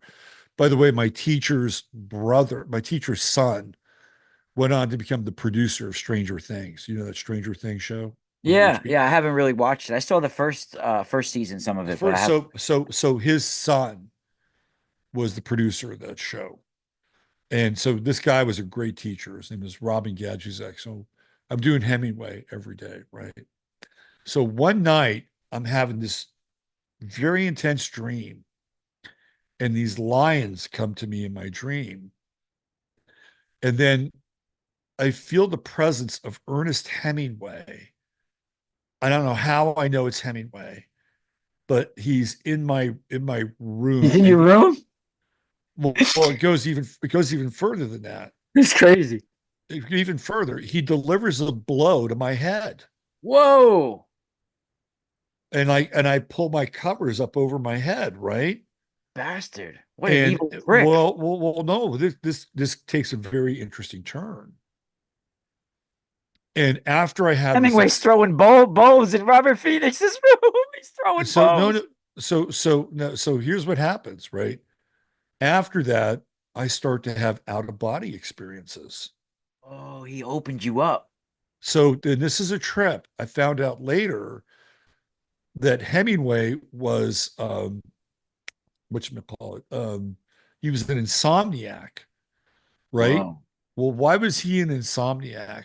He was an insomniac because when he was in Spain during the Spanish Civil War, he was with the Red Cross and he was saving somebody. And he passed out and he had an out of body experience and it freaked him out. And so he didn't want to go to sleep after that because he had no control over that moment, right? Yeah, that's a weird. And I found this out later. And I knew, and so Hemingway has these stories about like the was it the White Hills of Kilimanjaro, right? It's he has all these Africa stories. And so the lion, hunting lions and shit like that is, it's kind of in Hemingway lore. And so the lions were very like associated with that part of Hemingway's mythology. And then I just knew he was there, it was like I felt the physical blow. He opened me up. I don't know, man. It was just really bizarre. So then I started to It's do out of. awesome. Then I would leave my body. I would have the sort of the sleep paralysis, and then I would shoot up through my third eye and leave my body. Yeah, dude, I remember. So check this out. I've talked about it before on a podcast before, but when after I had a near death experience as a kid, when I had an operation to save my life, after that, and that was ironically 1987, right? September 1987 when that operation happened. After that, I remember for maybe like several months to a year, I was I know now what it was. I didn't know at the time. I thought I was having neurological problems, right? I was going out of body and fighting it off and not realizing what was going to happen. Sometimes when I was extremely exhausted and I didn't realize it. So the first time it happened, I came home from soccer practice. I was like so tired, exhausted. And my mom was like, "Oh, whatever, get ready for dinner probably or whatever." I remember going to take off my shin guards and my cleats, and I remember going to sit down on the couch, and I never like I fell into it, like never actually. It's like I still felt like I fell into it, and at the same simultaneously, I was hearing, "Whoa."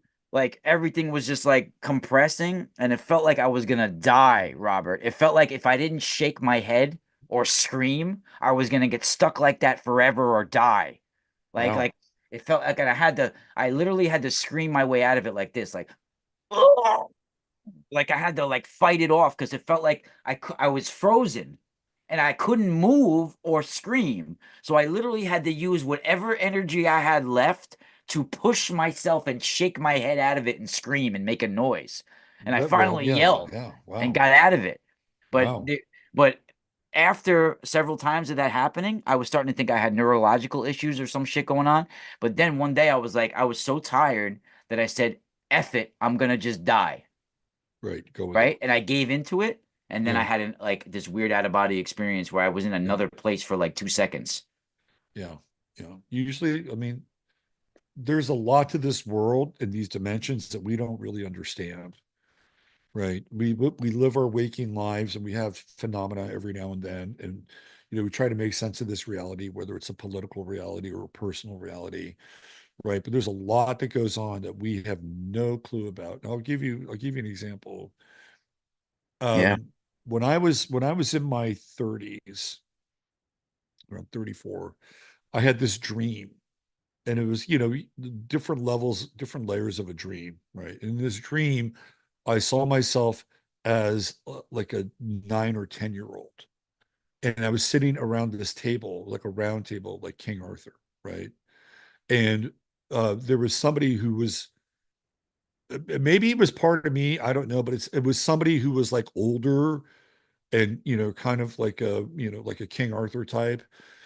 And the gist of the dream was like all of us around this table had been involved in some kind of um how would I say this, like action together as like a unit, as like a team, right? And it had been going on for a while, and the time for that was over. And this is the weird part, right? I was able to see that when I was a kid, this is shown to me that when I was a child, like around 9 or 10 years old, that I would leave in my sleep and I would join forces with these people Oh, you're one of the Benendante, bro. and we would do things together, right? And so what was shown to me was a scroll of all the different like actions, and it was in kind of a language that was unfamiliar, but I understood it. And so there was, and I could see everything that we had done. And one of the things that we had done was that there was an ocean liner that had a breach in the hull, and that we all came together as an energetic force, and we held the hull together until that ocean liner was able to make it to where it was going. And I remember as a kid waking up exhausted, Like as a child, I'd wake up exhausted, and I never felt like Do you I'd know if got, these travels that you would take in your dream coincided with the equinoxes or the solstices? dude, this is ongoing all the time. Like every night, I was, from what I can understand, Were you and flying in your dreams at all? this is not even stuff that I was aware of. Right? Yeah, no, I know. Yeah, I sometimes you're became not aware. aware until you're like No, 40 years old. I became aware later Yeah. that I had a whole other reality going on. And so Dude, you got to read the book Night Battles. one of the things that came to me was that at the age of 9, I was the equivalent of 40 in human years. Right. So I had the consciousness of a 40-year-old at the age, and there's some things about that that are true, by the way. But it was like I brought that awareness into the sleep world. This is incredible. So I guess my point here is that we don't really understand reality. We don't like your daughter. How old is your daughter now? 6. Your daughter could be doing things at night on the Oh, I spiritual agree. realm I agree. that you don't even know about, and she may not even know about.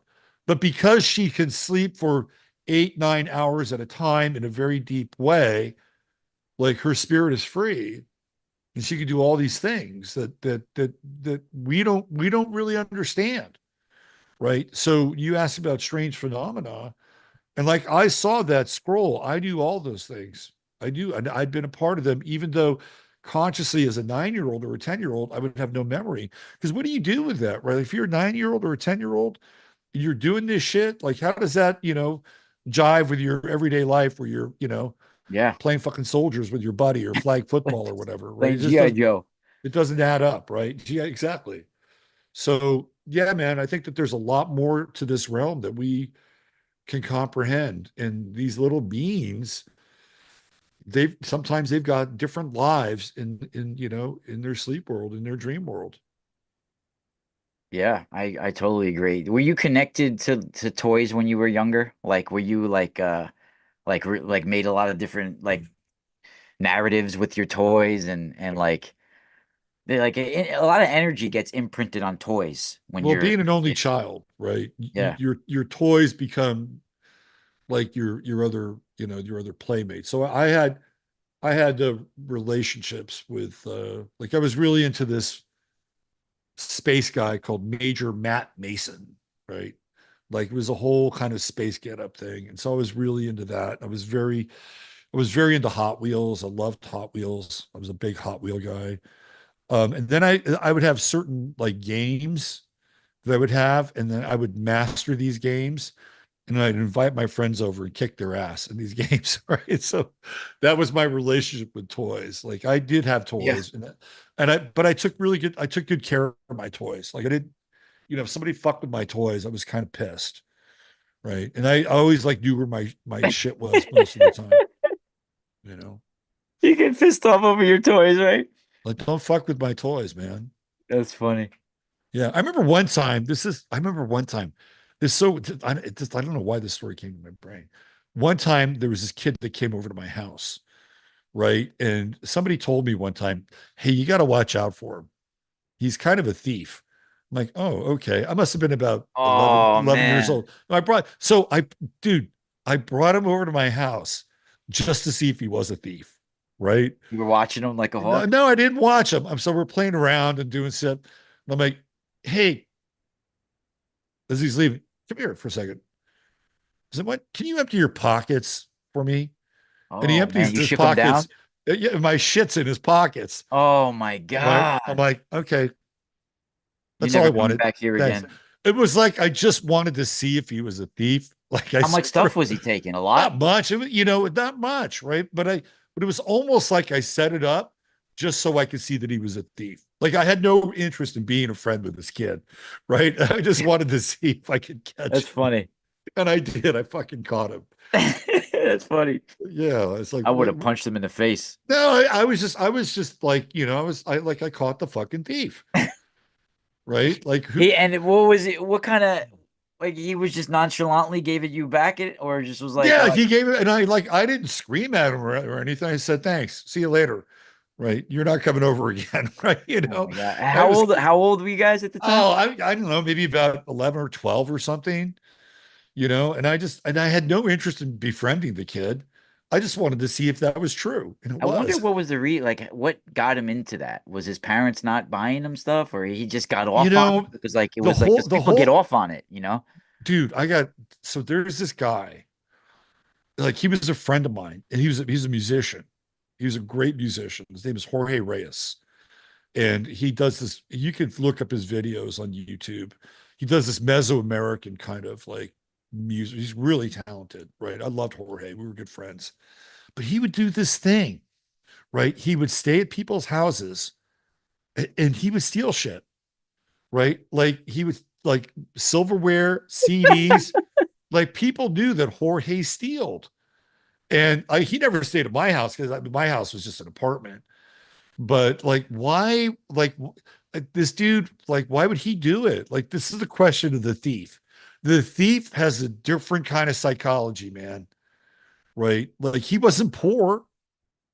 Yeah. He Yeah, that's what I wasn't always wondered. poor. Like what is the is it like a like almost like a like you're getting off on it, like you're getting your jollies on it almost like. Is that the thing? Like it's like it's It's, the it's a, it's the it getting is a, away with it part, or is it about having something that you can't buy for yourself? it's a different kind of psychology, right? It's sort of like, I think that, Are they doing it to um, people that they have like some sort of resentment against? I, Like, I don't know. I think it's a power thing, right? yeah, like, hey, There's I own you, bitch. Like this is my yeah, this is something that you care about. Now it's mine. Yeah, William Blake has what is this? It's a quote. What is on thievery? Um, let me see if this is it. Yeah. It says want of money and distress of a thief. Want of money and the distress of a thief can never be alleged as the cause of thieving. Like think about that. The want of money and the distress of a thief can never be alleged as the cause of his thieving. Huh. For many honest people endure greater hardships with fortitude. We must therefore seek the cause elsewhere than in want of money, for that is the miser's passion, Huh. not the thief's. Right. So Blake is alluding to this idea that the thief, the mindset or the psychology of the thief is very different. It has nothing to do with the want of the thing for money. Yeah. There's something else going on there. And I've always felt like, have you ever had shit ripped out of your car? Yes. It is the worst fucking Yes, I thing. have in middle when I lived in Middletown. Yep. Isn't that the worst shit? Yeah. Like you just like you just gone. The guy scattered my CDs around the freaking outside of the car too, like he was looking through them. So what is the psychology behind that? He looked through them and was like, "Nah, not this one, not that one." Right? Nah.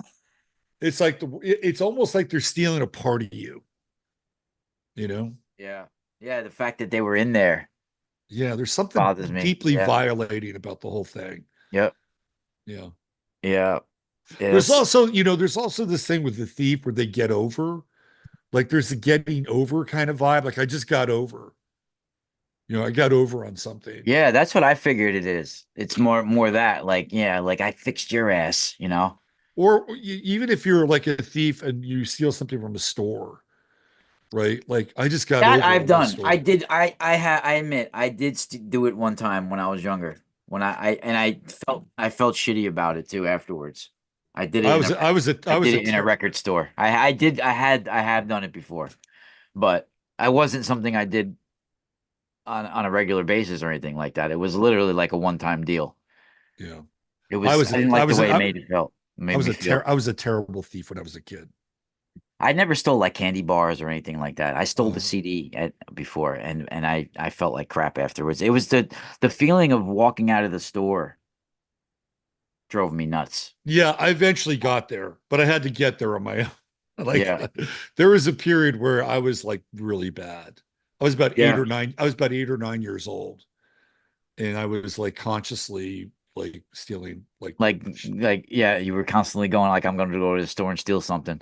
and I would also bring these I did it kids. spur of the moment. I didn't plan it out. It was just something that just happened. I don't Yeah, even know how it happened. I brought these kids with me. I got these kids to steal with me. Like I was a really bad influence. Seriously, man, I was a bad You fucking had an organized crime ring. dude. I was running a baseball You card had a ring. ring going on. We had a baseball card ring, and we'd go in and steal Oh, baseball cards. those are not well, those are wait, those are at the counter though. Those you so you what do you got to No, no, have a no. We would go. distraction, We talk to we the would guy? go to the grocery store, and they had them on the candy aisle. Boxes. The We boxes had of them on the candy aisle, and it was easy. You just go in with the oh, sweater, they had them at the bottom, right? At the right? bottom, Yeah, like yeah. yeah, where the gum was and the And so I will say, right, from that experience, like that was a huge rush. Like being able to get away with was a huge, huge rush. And then I'm thinking, okay, if I could do this, well, what else can I get? Right. Like yeah, that once you was get away with it, that's how the thieves get caught because they want to go hit it again. it's like a fucking gateway drug, Yeah. right? And so eventually, though, like, at a certain point, I had that experience of walking out with something and I felt shitty, right? But it wasn't until I was maybe about like 12 years old. And it wasn't like, it was a constant thing. It was like, Were it you getting was, caught here and there too, or were you good? I got caught Yeah. one time, and Was there consequences or they let you go? it was my parents, Oh man, and so that's even we worse. so we had upped our game. I'm like, hey man, let's go move on to Hot Wheels, right? So me and my little thief gang went to the Five and Dime, and we started, we pocketed some Hot Wheels. And so I was playing with this Hot Wheel on the ride home one time with my parents. They want to know They were like, where'd you get that from, where'd I right? get it. Of course, I Yeah. lied. I lied, Said it and was your eventually friend. they got it out of me. And it was like when they found out I'd stolen something, it was like I murdered someone. Right? Yeah. They were really disappointed in me. Like, oh shit, this is pretty bad, right? So, yeah, that kind of put an end to it. Did That, they that bring you to moment. the store and make you return it or like that? No, No. no, they didn't do that. But I got a bad reputation Yeah. as with because there were other kids involved, and all their parents found out about it. Right? Whose idea was it? Oh, it was him. It was his Robert's the idea. car thief. Yeah. So I was don't play with that kid. The Right? Hot Wheels. The Hot Wheel. Yeah. Oh my God. Well, Yeah. see That now, but that now you're doing you're giving back from all the stress you caused. it was a very kind of That was you know harmless. well it was Oh. it was Mercury. It was like Hermes. It was like Hermes is the trickster. Yeah. Yeah. And I was in a very like heavy duty trickster phase.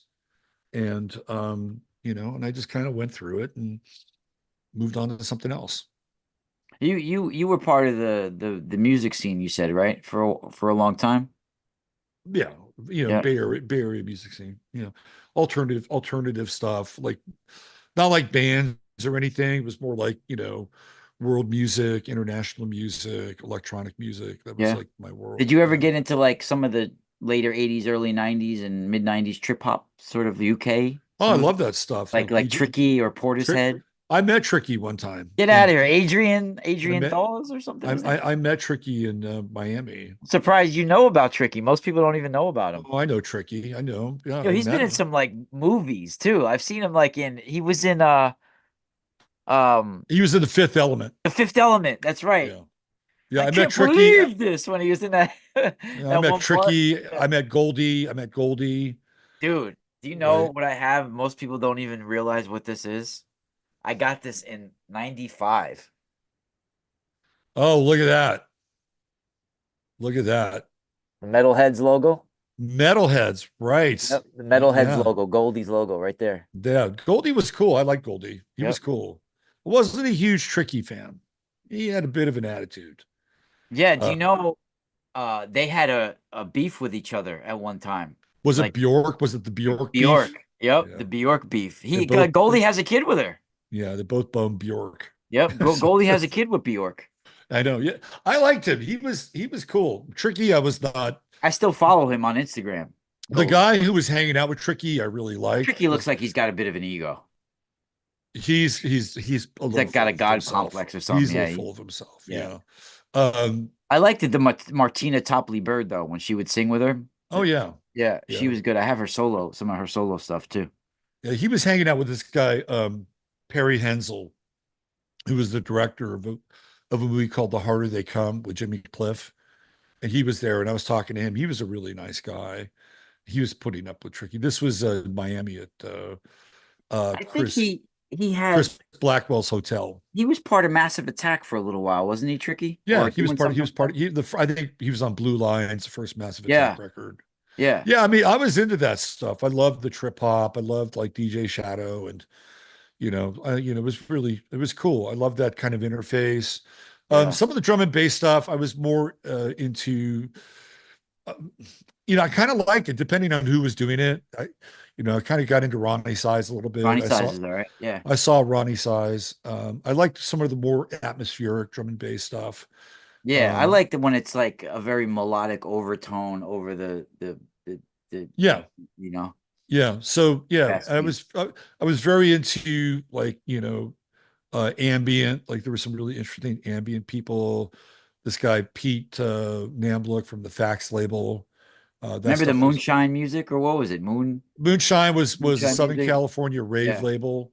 They were okay. That was not that wasn't really totally my It scene. was But the more like progress mainstream, it was like progressive housey Southern yeah, California stuff. It was okay, yeah. right? I was into sort of like Yeah, me too. the Me too. darker I was stuff. It into was the like the metalheads and drum and bass like that.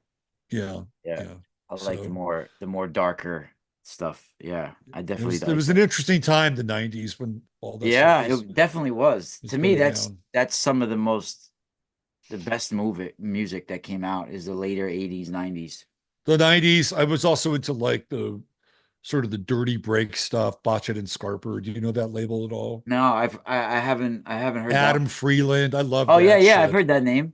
I love that shit because it was Yeah. like it had some some bottom end and some funk and some breaks, and I like stuff like that. A lot of my friends are really into trance music, which Yeah, I'm not big into trance. So you bored like the Carl Cox and people like that? Carl Cox is really good. He's really good. The trance stuff bored the shit out of me. It was just too Yeah, I out don't like the body. trance stuff. There wasn't enough sex in trance for me. It was like everybody was like, up here and like, Yeah. you know. Yeah. No, but I definitely went through the rave scene for a little while in the 90s. I went to the Limelight all the time and all those places.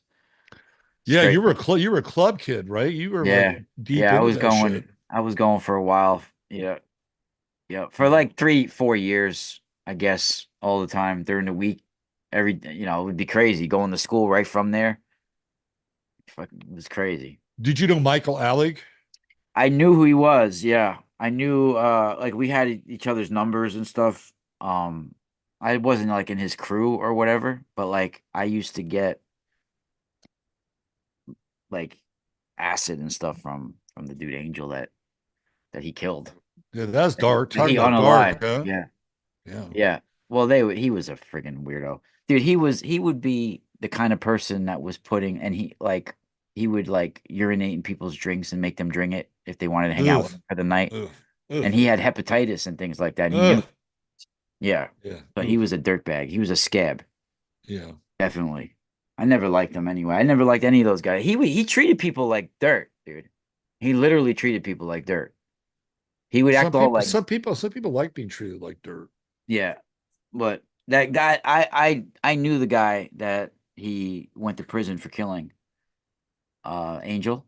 Yeah. I knew him pretty well. Like we weren't like hanging out friends, but I used to get acid from him at the If club. people don't know what we're talking about, there was a movie Angel called Melendez. Party Animal, and it's the story of Michael Alec and this guy Angel and what happens between Yeah. them. And when Michael got out of prison, he had contacted me on Facebook one day, like and he was like, "Oh, can I add you as a friend? I remember you, blah blah blah." And I added him as a friend, but then he passed away of an overdose or whatever Wow. a couple of years ago, I think 2 years ago now. I can't believe they let him out of prison. It was a big thing, bro, back then It was when I huge. was going. Yeah, it was I think it was in '96. I It, graduated high school that year.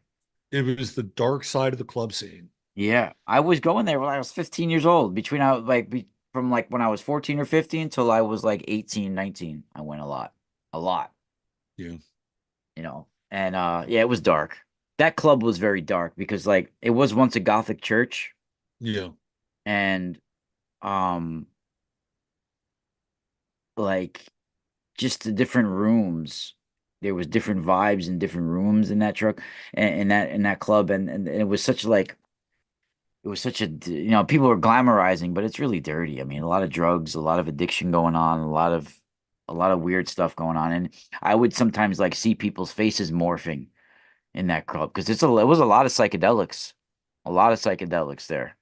Is that the same place that they used to have the garage, or is that a different place? No, I don't think Because do you know they about the used to they used to garage? have like they would have like these different like the disco 2000. They would have these different like events, Right. you know, there. But no, I don't know what that. There was a few main clubs like there was Twilo, Roxy, No, those are uh, clubs. So Limelight. the dance scene in general starts off in this place called the Garage, and it's like the 70s. And there's this guy, his name is Like Larry. Studio 54 type. Larry, list pre-Studio 54. This guy's name is Larry something. I forget his last name. And there were these parties that they would hold in this old church, and it was called the Garage. And it's like sort of the beginning of like dance music in New York City, and eventually it makes its way to Studio 54. So I was just wondering if it was the same place. No, even Studio 54 was in a different place. This is it's literally an old Gothic church that they converted into a club. Peter Gation had bought it.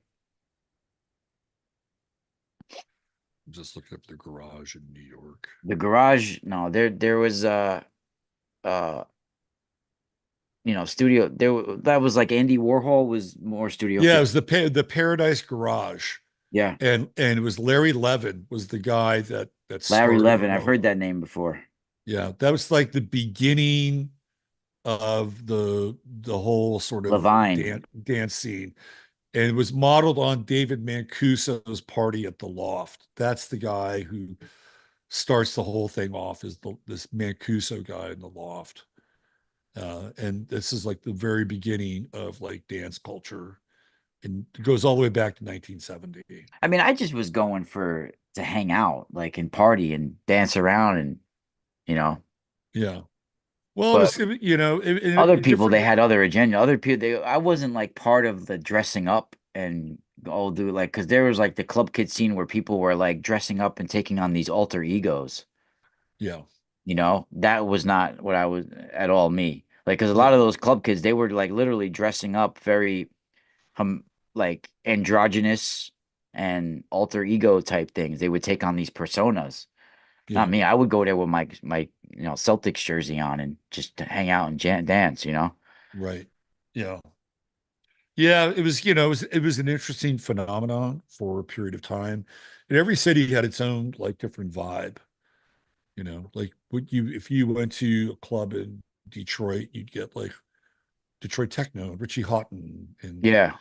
But we and had I, like Junior Vasquez and all that stuff going on too. you know, Then they had the worst DJ ever because he was boyfriends with Michael Alec, who DJ'd at the Limelight, Keoki. I knew Keoki. Oh, He was on Moonshine. he's Keoki, probably he's probably better now, but he sucked back then. yeah, he was on Moonshine. Yeah, Yeah, I I know who actually he is I personally. I saw met him. Keoki spin one time. Yeah, he used to be boyfriends with Michael. Did you ever go to any of Danny Tenaglia's parties? Did you ever go to any Yes, yes, where he spins for like 24 yeah, hours? dude, yeah. They have breakfast I parties. I went to one of his things in Miami one time. It was at the end. The place it was just stunk. It was like Yeah, really, dude. Oh my really bad. God. Yeah, it's not glamorous like we make it out to be, but at the No, time sometimes it's fun. yeah. Well, Rob, we've covered a lot of ground tonight, haven't Thank you. we? I appreciate you coming on, brother. Where can people find your get your readings Yeah, and give everybody your robertphoenix.com. information?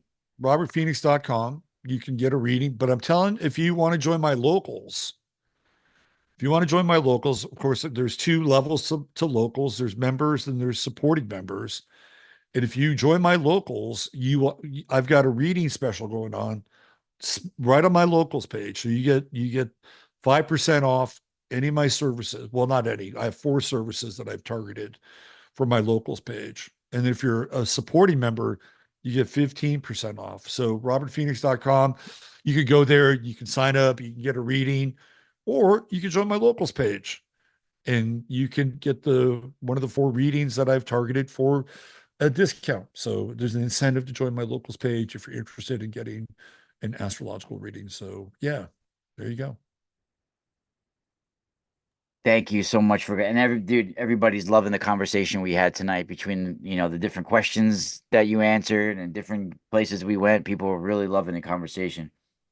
It was pretty Well, cool. it's I think we great, had over man. 40 people in the chat room too at one. You That, and I always have you and I always have a good conversation. Doesn't matter yeah. if Yeah, it's no on doubt. your platform, my platform. You're always bringing you super unique information. I love what you bring to the table, and Well, thank you, bro. you You too as well. you explain it in a way where people can understand it and get it. Yeah. You're That's taking that's my whole thing. I try to do that. Yeah. you're taking really big concepts and you're breaking it down so that people can grok it. So Yeah. yeah, Yeah, thank you, bro. I really appreciate the love. And everybody, the great one and only Robert Phoenix. You could find his 15 Minutes of Flame, his Astro Weather, his Friday Forecast, all at the 11th house, right? That's what it's called, 11th house. on YouTube. Everybody, get That's an right. astrology reading. Get an astrology reading from Robert, everybody. And also, you can go to the Mystical Spiral store. I got 15% off all my products. You can also get a reading from me as well. But check out Robert Phoenix. Thank you, everybody. Take care, Robert. I really appreciate it, man.